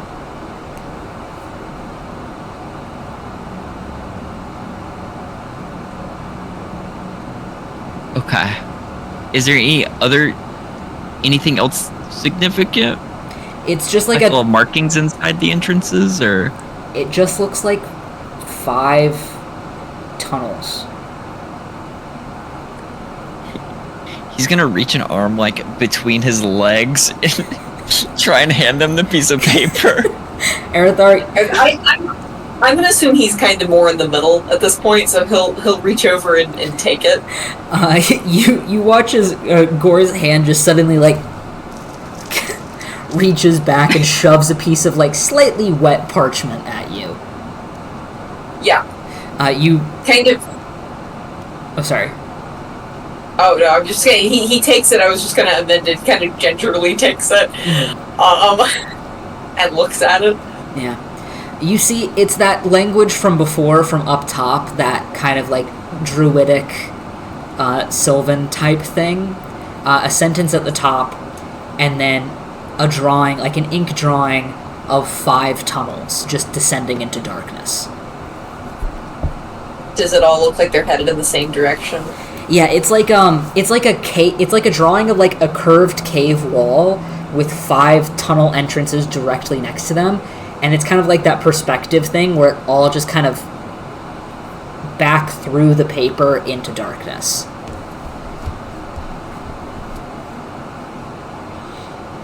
Well, this seems like it should be helpful, but it's not really.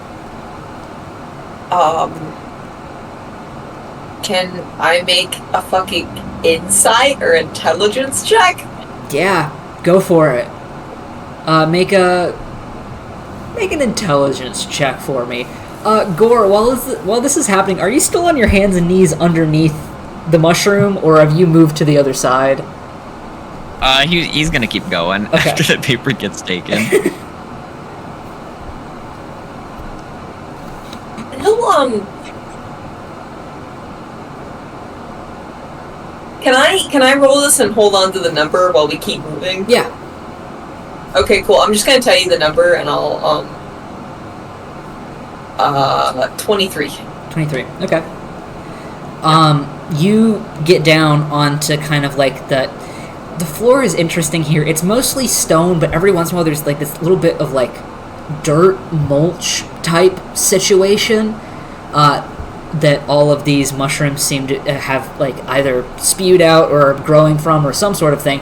And you crawl across the ground underneath the mushroom and get up on the opposite side, Oldet following after you or before you or whatever. And you continue down on this path. This is taking you a lot longer than the rest of the tunnel had taken you so far, as you are having to navigate through this. It starts to get to the point where the trail has all but become invisible in this densely packed area of mushrooms and fungi and lichen. Could I get a D10 roll from one of you? Just a I'll go, straight Gore, D10. Because Gore went last time. A 3. 3. All right. Uh-oh. You continue in the direction that you think the trail was going in. Yep. It's hard to tell at this point. Gore, you're having to hold the torch so close to yourself. You're not entirely sure if the mushrooms are flammable, and you wouldn't like to find out. So you're holding the torch so closely to yourself that it's hard really to see. The three of you are having to navigate this maze. And it's becoming increasingly more difficult. I'd say with how everybody rolled perception check, all of you would kind of hear it at once. That shifting sound again. Though this time, even closer. And for a second there, you hear something almost like smack into one of the mushrooms closest to you, and then you hear that shifting sound again. Gore, it sounds like it's just off to your left.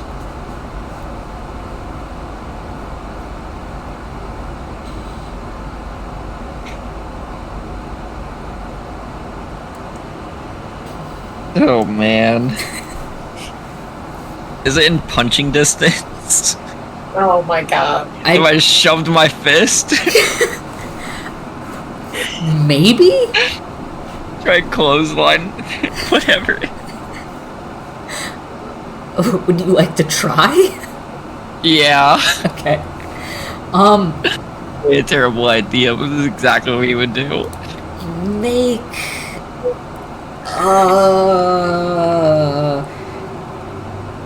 Fuck it. Make a sleight of hand check for me. My god. Because you're trying to do it quick and sneaky. 18. 18? Yeah, an 18. You... Where'd it go? There it is. You hearing this off to your side, you and all of your companions suddenly stopping. Oldet kind of like halfway stuck between two mushrooms as they were trying to crawl through. Gore, you stop suddenly, and then rocket your fist out towards where the sound was coming from, suddenly turning towards it. You feel your fist nearly punch through the side of a mushroom that was growing up next to you. You feel your fist collide with the soft flesh, and like you know, if you just like clipped the edge of a tree, but the edge of the tree just kind of went with your fist. You just kind of like punch through the edge of the tree, and you hear something. What almost sounds like fall to the ground, and then more shifting sounds, as instead your fist, like as it punches through the side of the mushroom, collides again with what feels like parchment. Is something fucking leaving the...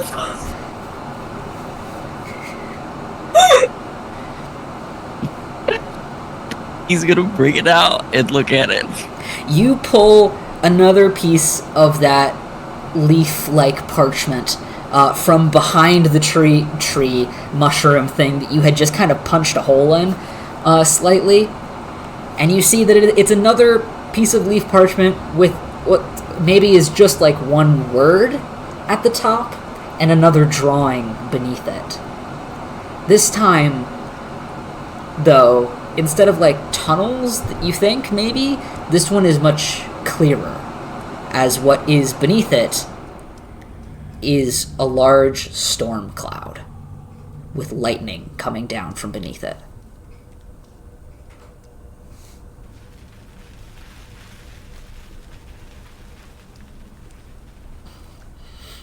He's gonna reach over and hand it backwards. Kind of look at it. Can I use my intelligence check now? Yeah, go for See it. if maybe I can... Did your fist make impact with anything? Or did you just... Was it just... It was weird, and he's gonna keep going. It was a 23 from before. Can I just use them for both of them, or you want them individual? You can use it for both of them. What are you trying to glean from this? Wait, that's why I was confused, because it's like, I wanted to say insight, because just anything that old dad has mentioned about I always want to be like, anything that's been mentioned about the island. I guess it's also intelligence, maybe, just... I love her so much. Wow. Look at her go. We see her in like 2 months. I'm so excited. It's gonna be great. Yeah, I miss her. Look at her. I love her so much.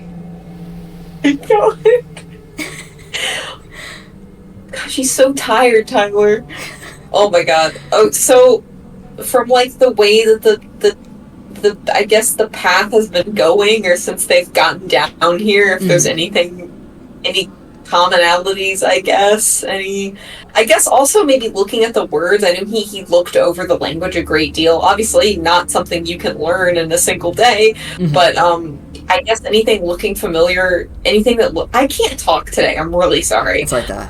Anything that looks familiar about the language, maybe he can decipher a few letters. I don't... I'd say looking at this newest one, the one with the tunnels on it, the drawing was... That sentence, right? Sorry, say again? Sorry. It had like a whole phrase on it, right? Yeah. Yeah, this one's just a word. Mm-hmm. It seems like it's either like one word or like a 2-word thing. It's hard to tell with the spacing. But the drawing, at least on the first one, while it was a very clear, it's not like scribbled, it is quite a simple drawing, though the phrase was longer. But on this one, the detail that's on this storm cloud indicates to you that at least it was not just now scribbled, but that this looks like it was definitely like intentionally put on here. It looks like a drawing that was done by somebody who knows how to draw. Okay. Looking at the word or 2 words that's above the storm, it honestly looks more like a title. Like you know how you put like a title on a page or like a subheading underneath a picture, like in a book? That's kind of what it looks like. It looks like it's almost like naming what the thing is, though you can't really tell what the name is. I'd also say, with that roll, you'd also probably recognize, now that you've got 2 of them, that it looks like there's holes on the edge of the paper, like maybe these were bound together. Like taken out of a notebook? Yeah. Ooh, okay. Do they maybe like putting them together? Sorry, that sensation's going down my leg again. Do they maybe look like if I hold them over each other, like they kind of create something, or is it just look like they came out of the same notebook, maybe, or a notebook? It looks like they came out of the same notebook. It doesn't look like they connect, but it does look like the format of the page, like the sentence in the middle of the page, this far up the page, and then the big drawing. It looks like it's definitely in the same format, though you're not entirely sure how they connect, if that makes sense. Okay, cool. Okay, he's gonna pocket them again and keep all of that in mind. That's better than the first one, than just the first one, but still not enough to really stop. And can I make? Is there any way I can make maybe a fresh perception check, kind of Absolutely. after Gore does that, looking into where he just punched to see if maybe I see anything standing there or whatever, Yeah, go for it. or walking away. Dirty 20. Dirty 20. You don't see anything standing there, and you can definitely see where Gore's fist had collided with the side of this mushroom, and where now the flesh around it is starting to, like, bruise, kind of like how mushrooms do, kind of like an apple. It starts to bruise around where Gore's fist hit it. But you can see on the opposite side of this mushroom where there's like almost like a skid mark, like something fell and kind of like skidded across the mulch a little bit, though it's quite small.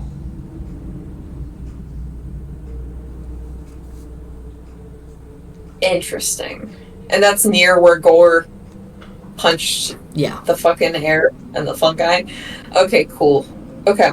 He'll keep walking, he'll keep an eye in that, mostly towards in that direction, see if he can catch anything as he's continuing. You all walk forward again, following Gore's lead as he starts to maneuver through this way again. It gets to the point, as you're walking for another 5 minutes, 10 minutes, that you're pretty sure you've gotten off the trail at this point. The forest, the fungi around you are now so densely packed that it's impossible to kind of weave between them without touching one or brushing up against another. Could I get another D10 roll from one of you? I'll do this one. Alternate, 9. 9. Okay. Gore, you take a minute to kind of like look around, kind of pressed between 3 different pieces of fungi, and you look forward and you think you can see through this really dense bit of lichen that's growing off of a piece of stone, that you think you can see the trail on the opposite side of it.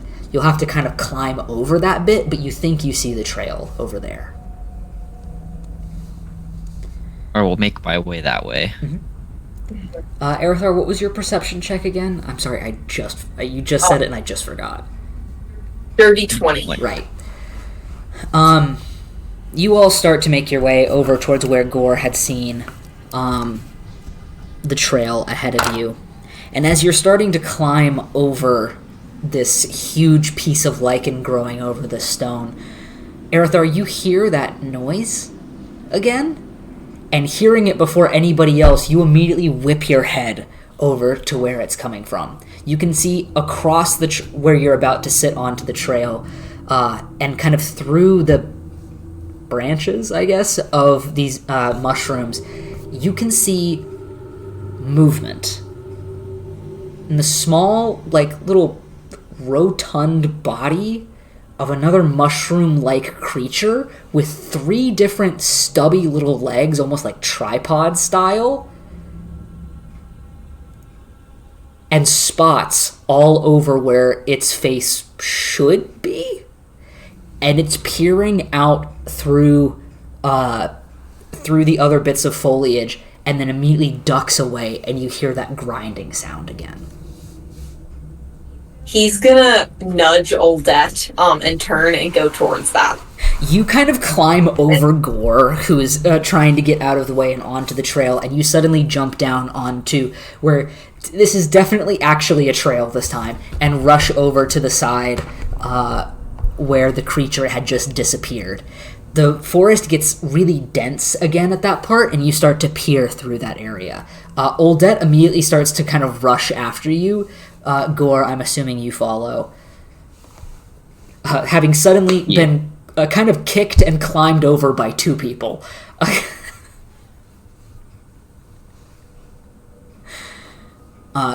So, Arathar, you rush up towards the edge of this trail area. Yeah. What are you doing? Did he kind of looking to see where maybe they ran off to? Also kind of to see if maybe they left anything. Make an investigation check for me on this one. As Oldet is kind of rushing up behind you, still kind of like whispering a little bit, like almost like they're afraid to be too loud. It's like, what? I saw that figure. There's someone leaving the notes. There's someone leaving these notes. They were a much smaller fungi person, and they've darted off into the woods. And I'm just seeing if they've left anything else. I think they're trying to help us, maybe. A what? Yeah, I'd Like say a this little one's mushroom. like gnome-sized. Like a gnome version of the gentleman we saw last night. And they have like 3 legs and like a spotted face. I forgot my alphabet. Hold on. That's a 14. Jesus Christ. 14. Okay. You are, like, as you're saying this, you're peering down and looking through this area, and you're not seeing any notes anymore, but you do see kind of, again, where another, like, little, like, almost like footsteps, like footprints, look like they've skittered off further into the foliage. He kind of turns to Oldet. I know we're on the trail, but if you want to speak to someone... That's true. I don't know. I don't know how... Because it seemed like... I don't know. Gnomes, and with gnomes it's easier to pick up age, but they might be young. They might be trying to help. I don't know. I mean, that's true. It's hard to tell intentions, but like, they aren't attacking us. No. Yeah, and I mean, let's be honest. What's he gonna do to us? As a tiny mushroom. Darker, but also a good point. So, do we follow? He's gonna start following the footprints. Okay. You start to climb into the tree line again, and kind of following the footsteps. Could I get a survival check from you to follow the footprints? Okay. Thought that was gonna fuck me. It didn't. That's just a straight 16. After 16. Okay. You start to follow these footsteps, and immediately realize that it is much easier for a person or a creature the size of a gnome to navigate this area than the size of you and your companions, but you continue on anyway. It gets a little bit harder to read where the footsteps are at a certain point. And as you get a little bit further and a little bit further, having completely lost track of how much time you've spent in this area, you lose track of the footprints, but hear that noise again. As you turn to look that way, if I could get another D10 roll from all of you, or one of you. I'll do this one. 8. 8, okay. You suddenly turn and look, hearing the sound. Gore, you and Oldet hear it this time as well, and as Arathar suddenly turns to look, you both look as well. And this time, Arathar, you suddenly catch sight of that spotted face. There's no facial features, but you assume it's a face. Kind of ducked beneath one of the mushrooms, and then look up slightly away from it, and there's another one, like up further in the mushroom. Like a small one? A small one? Yeah. Still not like a it's big one? like Okay. it's like on the side of the mushroom, like 3 little prong feet like holding onto the side of the mushroom, like looking down at you. Gonna kind of grab Oldat and make sure they're looking in the same direction. Yeah, well, that's that I like am. looking between the two of them. Gore, you look up and see these as well from behind your 2 companions. And as you start to move the torch like forward to get a better look, the 2 suddenly dart from view. Not bad. I'm gonna start heading towards them again. Okay. Make another survival check for me. Okay. Alright, let's see. That's more like it. That's a natural 4. Cool. Yeah, right?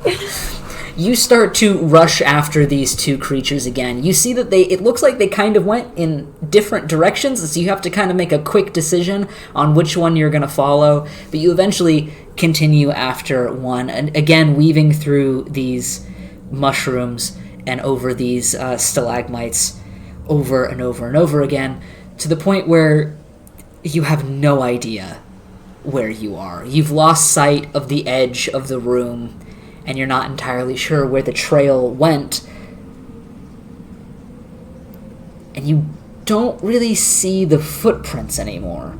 Though as you take another step forward, you do see where one of the mushrooms had apparently like grown too big or something and had snapped in half and had kind of crushed a little clearing area.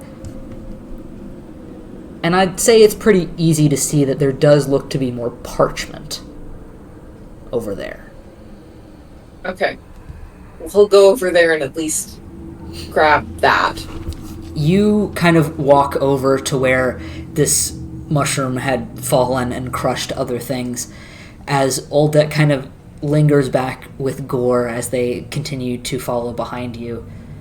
As Oldet kind of turns towards Gore and kind of like whispers a little bit.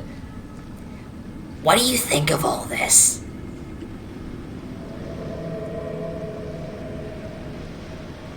I think it's weird.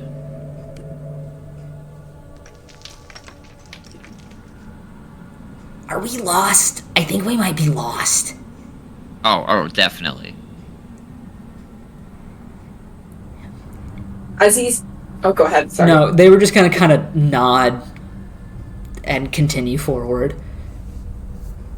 As he's kind of going over grabbing the parchment, I should have said something while they were there. I expected someone else to say something. I'm not a people person. Dodie was our people person.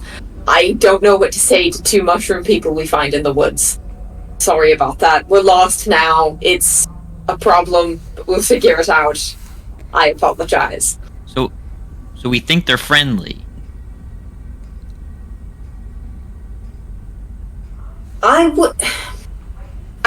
You said that maybe you would want to speak with one of them, and they're not hurting us. So I just... But now there's 2 of them. Well, it's a giant mushroom forest.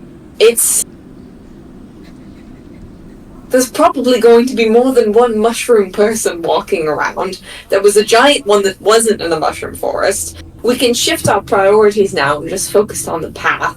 I'm probably he's not really raising his voice this much, but you know. Mm-hmm. Assuming all of this is whispered. I just had an idea. It fucked us a little bit. My bad. Just focus on refinding the path. It's fine. Oh, sorry.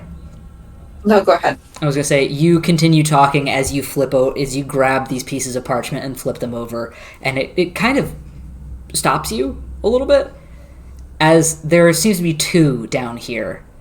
And as you flip them over, one has a much larger sentence above it again, but you see it's definitely the most detailed drawing so far. As what's underneath this sentence that's unreadable to you is a very elaborate looking throne. And you kind of stop for a second and flip over the other one and see kind of ripped and tattered dragon wings on the other. Oh.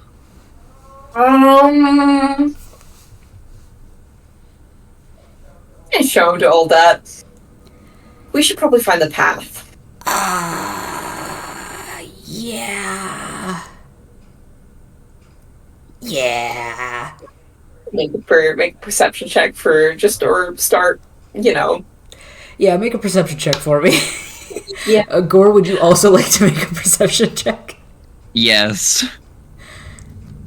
13. 13, okay.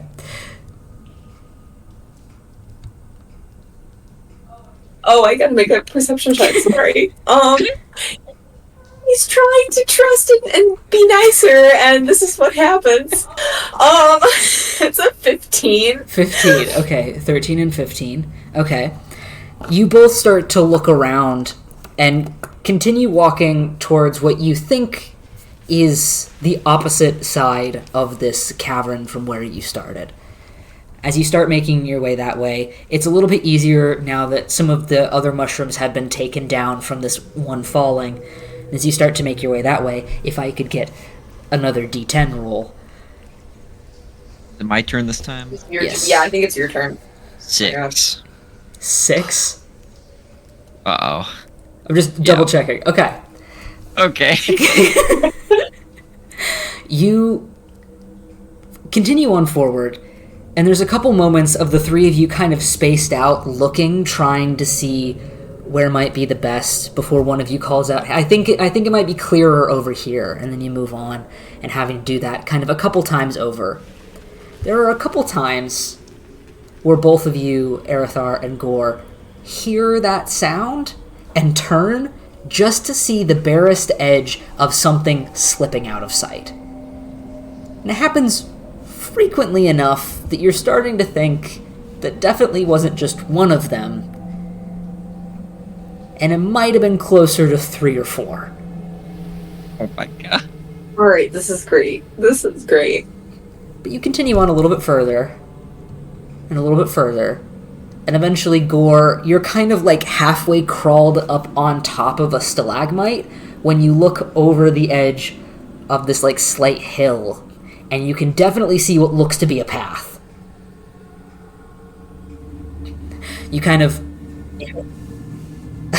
like peer over, just double checking. Yeah, that's a path for sure.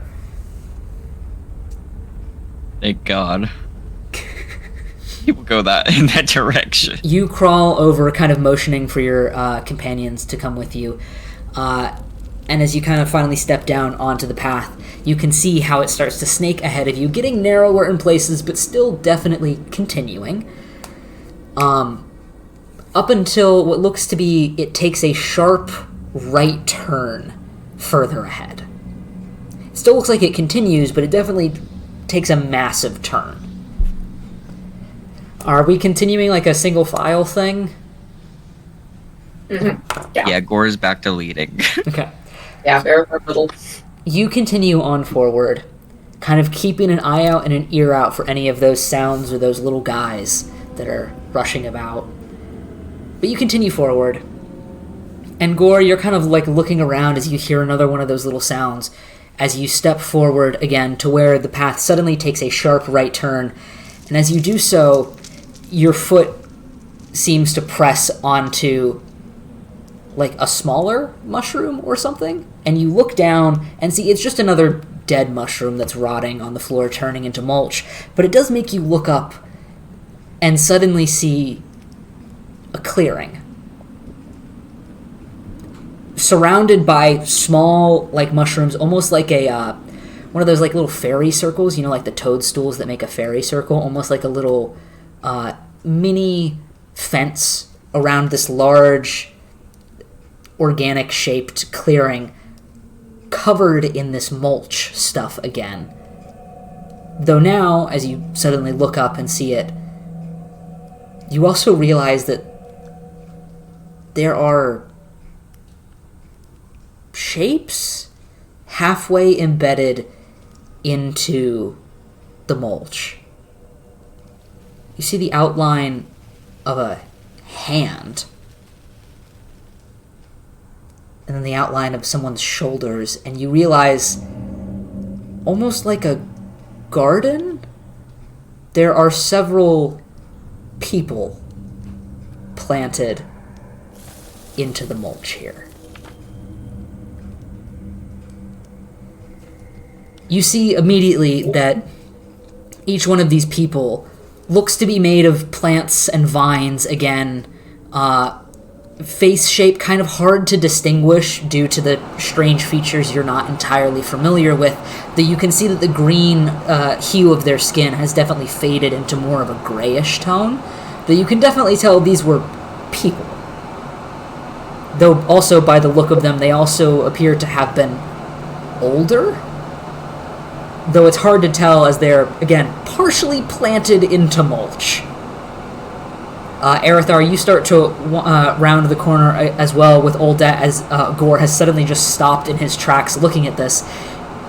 And the three of you suddenly realize a little bit of movement on the very edge of this clearing, as there is another one of these small little tripod mushroom guys kind of dragging its foot in the mulch as it suddenly stops and looks up at the two of you, as if it's creating like a sewing line for a farm. It suddenly looks up at the three of you, kind of stops, and then rushes into the tree line, disappearing from sight. As if it got caught.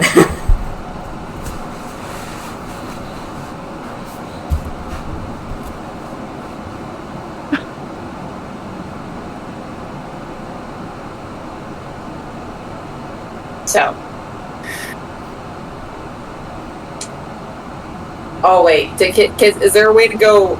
Does the path continue after the clearing? Can you see that? It does. It continues to curve around up through what you think again is that light on the opposite side. It's much clearer to see now, though it's still through a bit of trees. You've definitely made it much further than you thought you had, but you kind of stop in your tracks when you see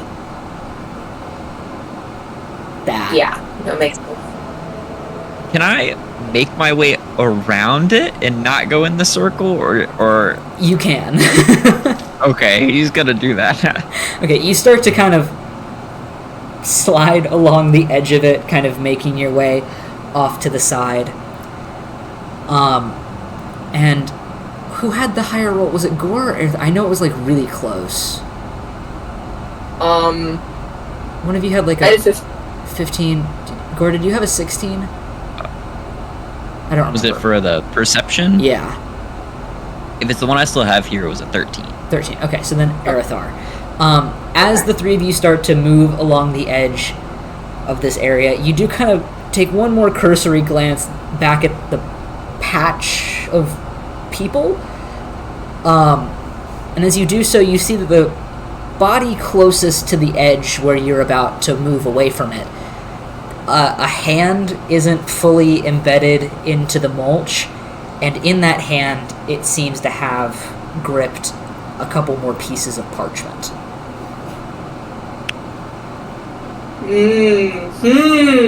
How close is that to me? Probably like 2-3 feet away.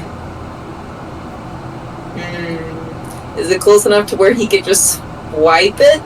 Like, if you leaned over the edge and didn't step in it, yeah, you'd have to, like, lean and grab it, but it is close enough that you wouldn't technically have to step in the circle if you didn't want to. He's gonna let Oldet pass, if possible, and without it getting too clunky, and then lean over and swipe it, and try to keep walking.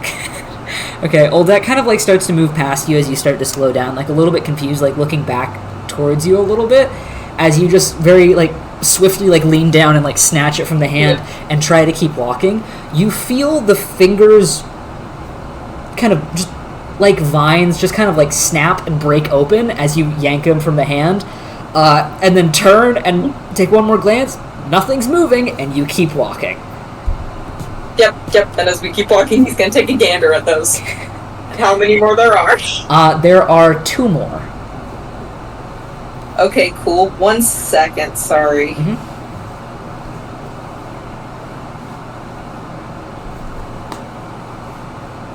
Listen, they're like Pokeballs. You gotta catch them all, guys. You gotta have the set of whatever the fuck this is. Yeah, like, cause it's just, like, the first one was like, okay, the second one was like, that seems a little familiar, and the last 2 have been kind of ominous. So, you know. I'm sorry, there are 3. Oh, 3? I okay, lied. Hold on. 3 more parchment. I'm so glad I'm better at taking notes. Oh my god. Someone has to be. Yeah, Tyler, your dog should at taking notes, by the way. Damn. You're awful at it. Never make a living. Okay, I'm ready. First one. Alright, the first one is a maw of pointed teeth.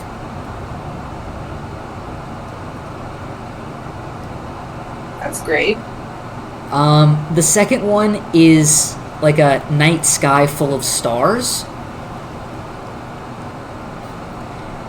And the third one is a large, like a very round, big, on the page, reptilian eye.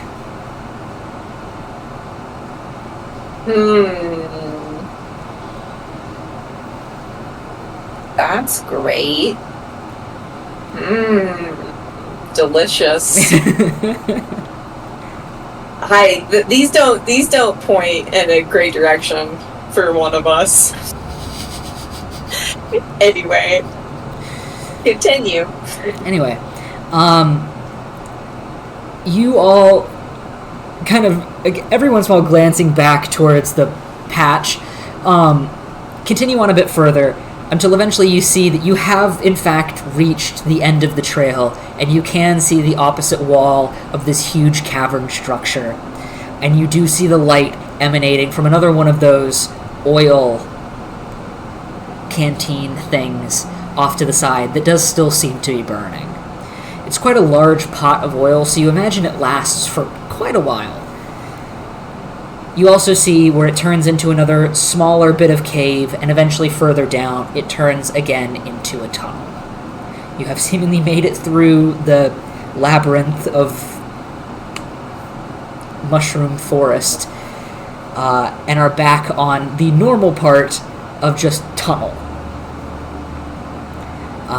Can I turn and take one last glance back at the mushroom forest? Just the whole thing Absolutely. behind us and just see if that stands out. Yeah, go for it. Just real quick. See 12 of them. Oh my god. That was pretty good. I don't know why it's gonna be. Wait, oh my god, that's gonna be 24. 24. Okay.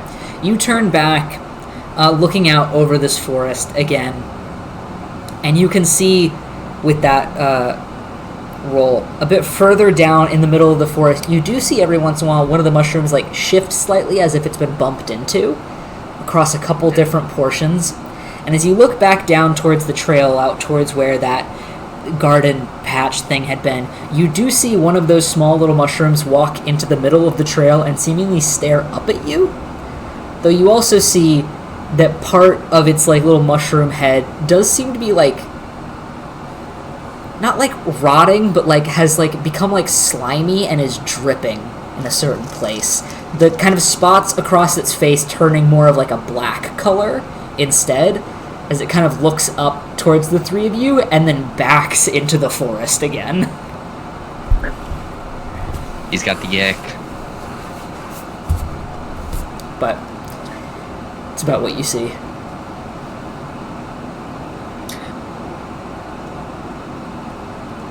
Onward, I assume. It seems better than going back. I have a couple of things to say about these things I picked up, but it can wait until we're done, I think. Yeah. Let's just keep going. I have no idea how long we were in there for. Yeah, I've had enough of the mushrooms. You move forward. Are we taking the original order? Or are we still doing Gore first? Gore was leading when we came out, so I'm gonna let that be up to his. Gore, would you like to go forward first? Yeah, sure. Why Alright. not? This is when something bad is gonna happen. You continue to walk forward. Kind of the heebie-jeebies back a little bit, kind of shaking it off of your shoulders after being apparently followed by several little mushroom guys. But you move further into the tunnel again.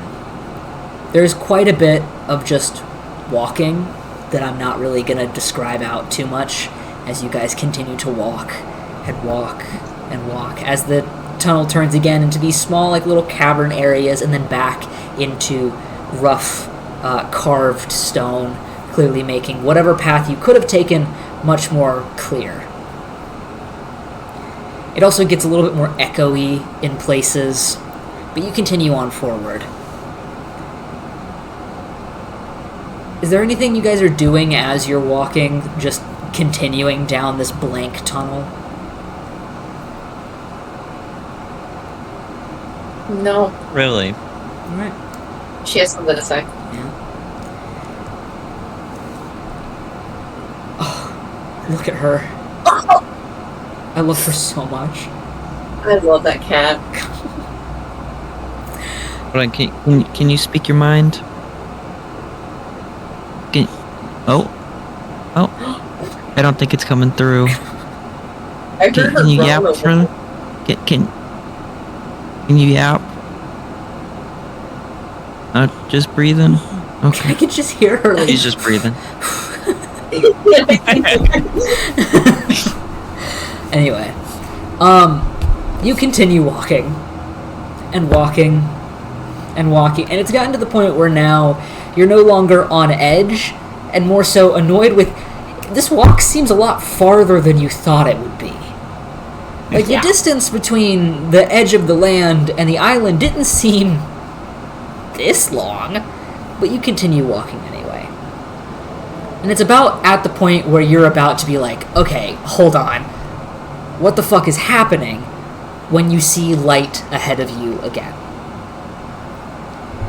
Through another one of these little cave areas, you see where the walls open up again into what appears to be an actual, like, carved room. It's not as large as the cavern before, though it does seem quite deep. And as you walk forward, you can see this large, long, kind of linear carved room forward. There's a bit of a fog here, luckily not the grayish green from before and not nearly as dense. There's just a little bit of a haze of what almost looks like water vapor in the air here. You can see the water dripping down the walls to either side of you, but it does seem to hang in the air a bit here. And I'd say also what's easy to see immediately walking into this room, probably about 15 feet wide and quite deep, is that part of the stone floor in areas is cracked. Kind of broken in places, these huge cracks, almost like growing out of the stone like lightning bolts. And as you step into this room, your footsteps immediately echo, bouncing off the walls, feeling much louder than it should. Even just a step echoes and bounces around 4 or 5 times before it eventually diminishes. Other than that, and the dripping of the water along the walls, it is completely quiet. But every shift in your movement or step on the stone seems to echo out louder and louder.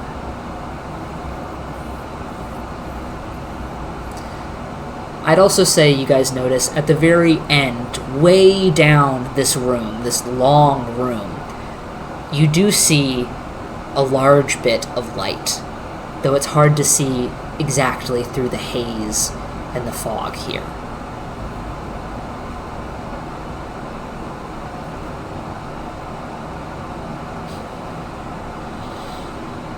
Gore's gonna. Oh, go ahead, Tyler. Oh, I was just gonna say, continues to walk, but he is going to avoid any of the cracked tiles. Okay. Arathar? I'm gonna ditto that. Can I also make a stealth check to try to make my footsteps quieter? Yeah, go for it. If at all possible. Not like super like trying to hide, but like just to make as little noise as possible. To move Don't know if it will quietly and help. swiftly. Ah, yes, the good old natural one. Alright. The three of you start Sorry.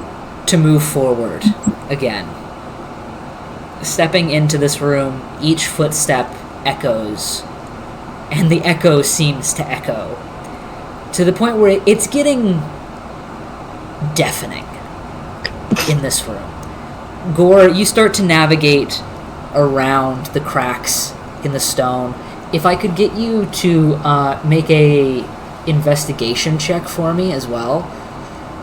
Oh God. That's 9. As you start to maneuver around the stone, your foot hits along a different piece of what almost feels like tile, and you hear it echo and echo and echo. And though you didn't step on the crack just off to your left, you watch as the sound seems to grow as the crack grows larger and larger and larger. You kind of stop for a second. And Arathar, as you start to walk up behind Gore, trying to make your steps as quiet as possible, as the crack nearest Gore grows a bit, you accidentally step onto it, making it crack a little bit more, and the sound of that echoes, and then echoes, and then echoes, and then echoes to the point where your ears are ringing. It hurts by this point how loud it is in this room. It almost feels like it's closing in, just the sound of it. And it's becoming a little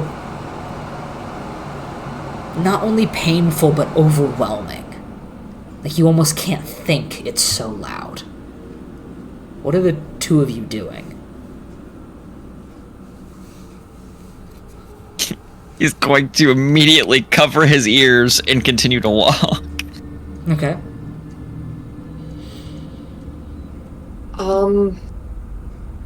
I'll do the same thing.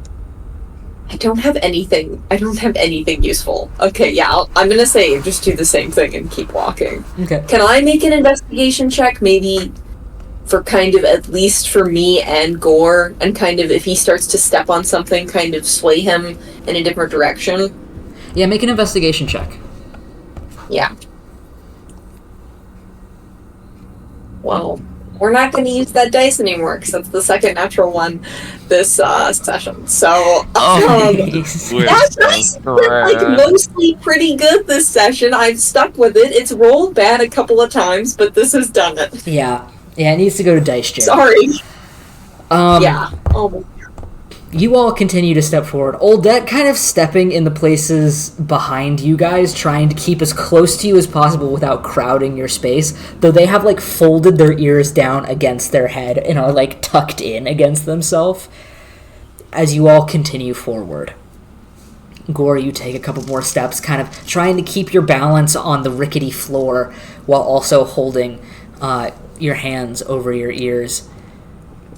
And as you start to step forward again, you feel the stone underneath your foot shift slightly, and the crack that it makes echoes and echoes and echoes. And as you start to take another step, Arathar, you see where he's about to step directly on another crack that he hasn't seen, and you start to reach out to grab his shoulder and completely miss as he moves forward and step onto a different crack. The two of you suddenly feel the ground underneath you buckle slightly as the stone almost starts to cave in, and the sound of it is deafening. Hold on. You both take 4 points of... I don't remember what kind of damage this is. Sound damage? You take 4 points of sound damage. I don't know. Oldet does as well.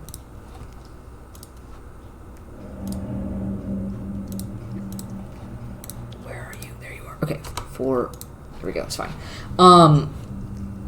And as the stone underneath you starts to buckle slightly, you see ahead of you where the crack had been connected to a different stone that had, like, tilted in, tilts back up, and Gore, as it starts to crush underneath you, you watch for a second as what looks like a piece of bamboo suddenly is visible underneath one of the stones and then cracks back down. Just for a split second, you see a piece of bamboo before it's buried underneath of stone. Could I get both of you and Oldet to make dexterity saving throws for me? 26. 26? Oh my god, thank you. Hold on. Pulling up my saving throws. 19. 19, okay, and Oldet also saved. So as the stone begins to buckle, you all leap forward, finally landing on a piece of stone that doesn't seem to shift, though the sound continues to echo and echo and echo for at least 30 seconds longer before it eventually starts to quiet.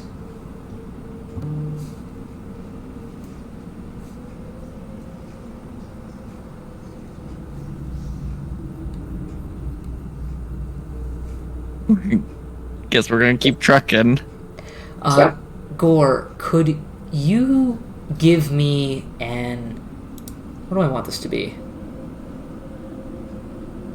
Uh-oh.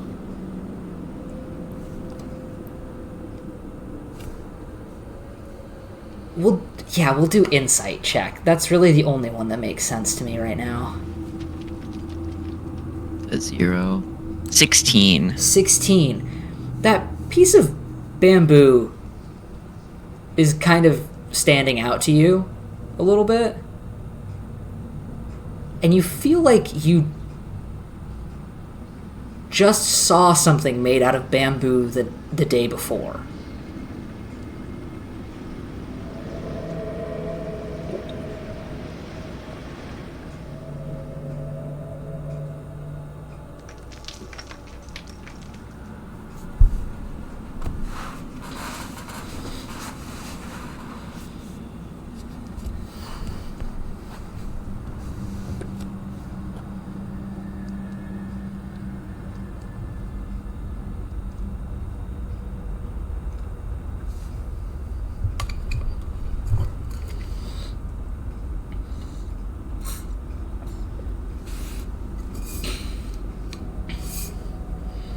Oh, stop! Rascals. She's stealing my pizza crust. Not the pizza crust. God damn.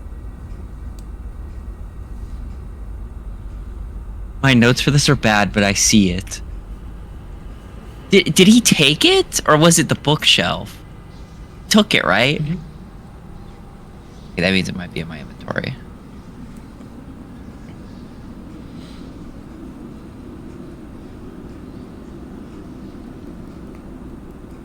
Is it the blow dart thingy?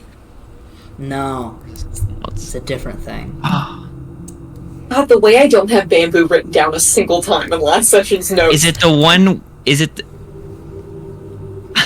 I have something in here called one of those ribbon wood things that clink like rain. That, yeah, instead of made of wood, it was partially made of wood and partially made of bamboo.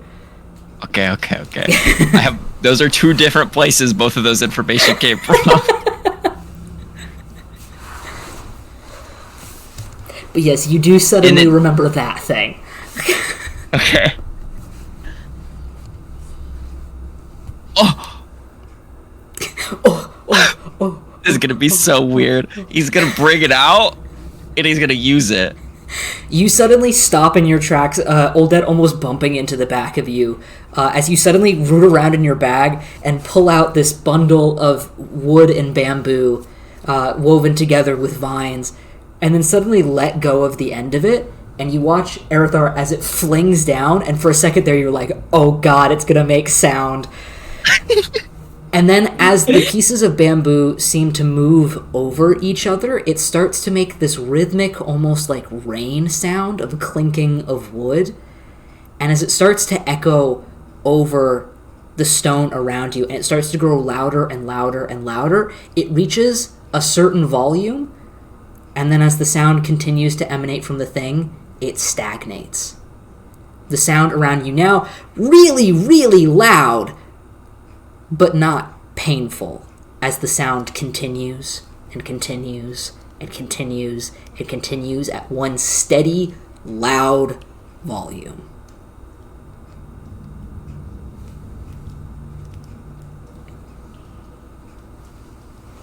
And we're walking.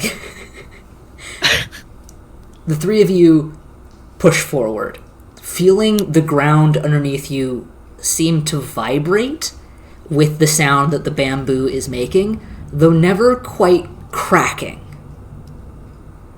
You walk carefully forward, still being careful not to step on any cracks just in case, but eventually you make it through this bit of hazy fog, and eventually to the opposite side, you are now met with a solid piece of, like, stepped up onto stone. Not the tile floor anymore, but a real solid piece of stone. And as you step up onto it, it's like stepping out of an echo chamber, and suddenly, directly around you, you don't hear that huge echoing sound anymore. Oldet finally, like, releases their ears as they kind of, like, pop back up on their head as you all step forward out of the fog and realize you are now met with two much larger oil basins to the side of one incredibly large stone door. One of the large oil basins to your right is still lit and has this huge roaring flame in it. The other one lies completely still filled with oil but not lit anymore, and above the door you see this huge inscription. Could I get one of you to make a perception check for me? Sure. Yes.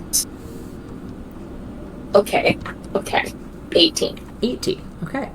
You see this large inscription at the top of this huge stone door is in that language that you are unfamiliar with, but down the front of it, there are large, almost like squares that have pictures like hieroglyphics in it of several different pictures down the front of the door. Though you can't read the inscription, it starts at the top with a picture of an empty room, and then a tsunami, and then a flood, and then a floating star above an island.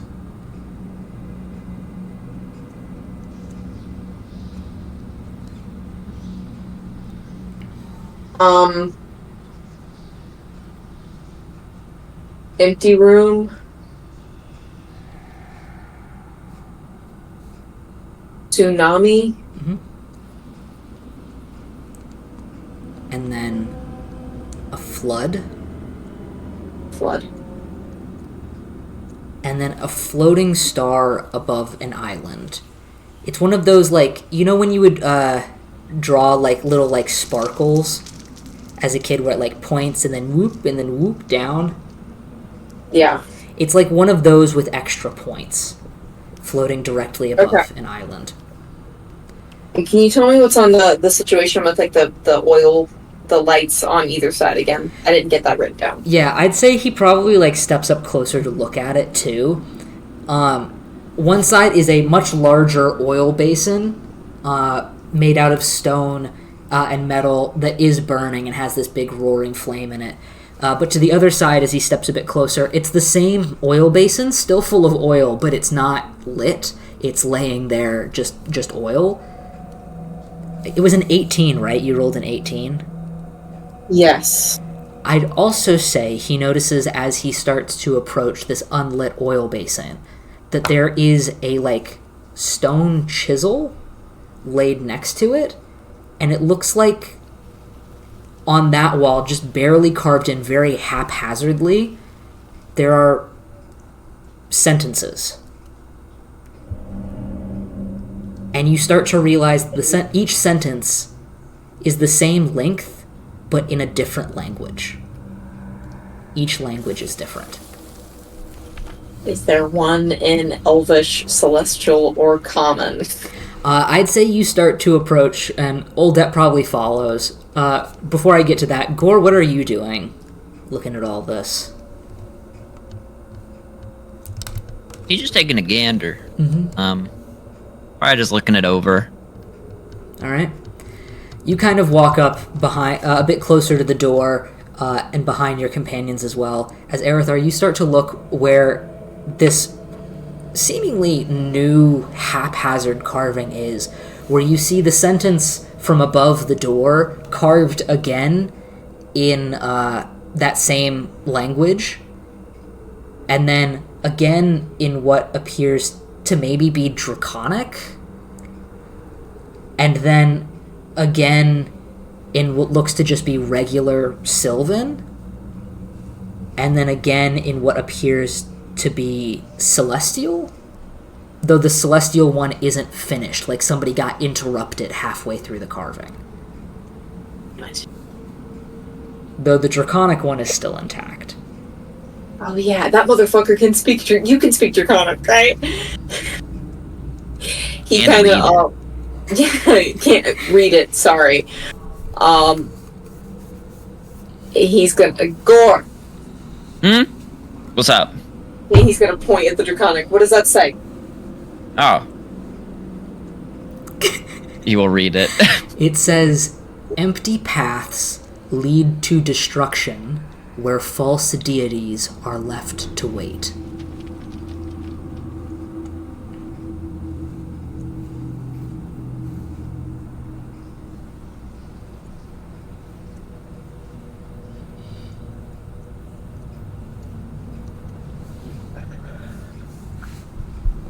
So empty paths lead to destruction where false deities are left to wait. When false deities are left to wait.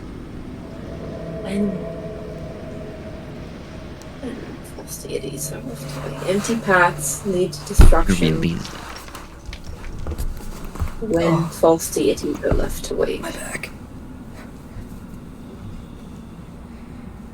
He's gonna take a closer look at where the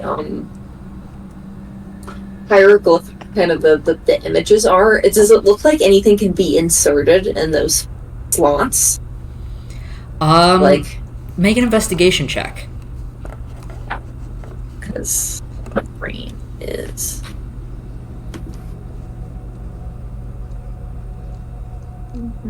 18 again, 18. surprisingly. You start to look over the stone, and it's carved into the door. The door itself is this ginormous slab of stone, and it looks like each one of these hieroglyphs is carved into it.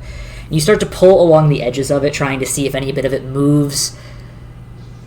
And it seems like they go, like each image goes down the door. So the one closest to you is the floating star above the island. So you kind of search around the edge of the island and kind of pull at the different pieces. And nothing seems to be moving. There's no slot or anything. But as you pass by the center of this image, as you start to walk past where the floating star is, you do notice a slight color change in the stone. And you kind of peer in a little bit closer, and it seems like there was a hole in the middle of that floating star where several tiny little sticks had been inserted.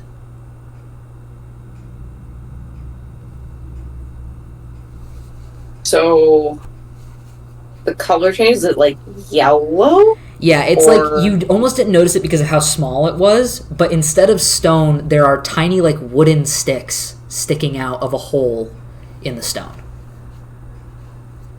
That make the star yellow. Mm-hmm. or the center of it. Yeah. Okay.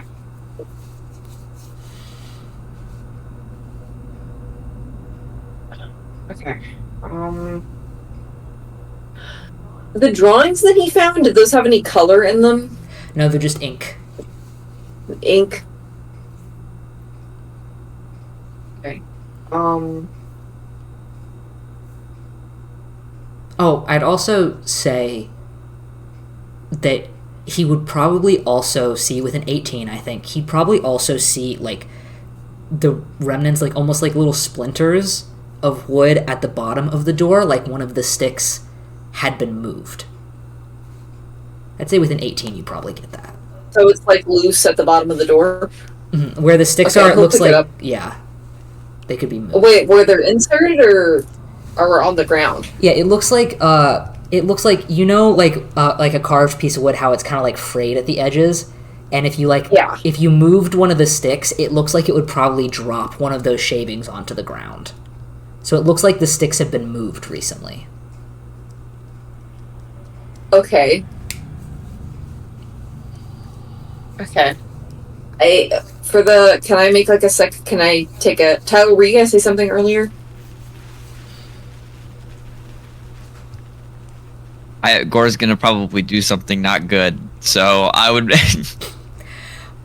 I mean, Aerithar is taking a minute to look over this. Is there something that you wanted to do? He's gonna light the sconce with his torch. Okay.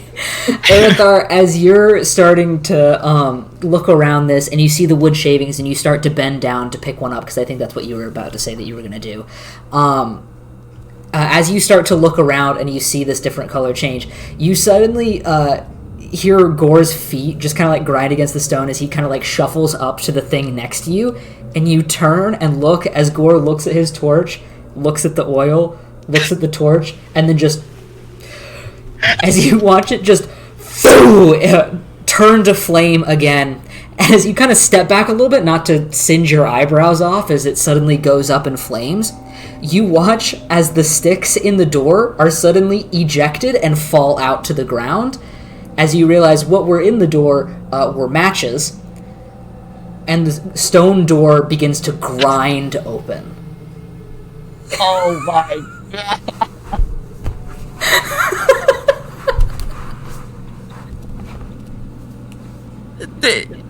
Why does this happen so often?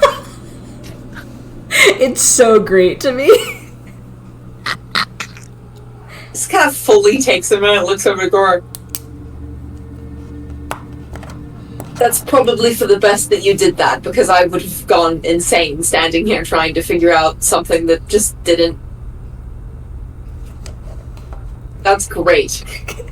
And Apparently I'm great at these things. better than me, apparently. But that's probably for the best. You're a little more straightforward about it. And he's gonna look and before walking out, what's past the door? Well, as the door opens, you are again met with dimming sunlight. You're unsure of when you went up in trajectory, but apparently at some point you had. As you are met with this sunlight and lush green foliage.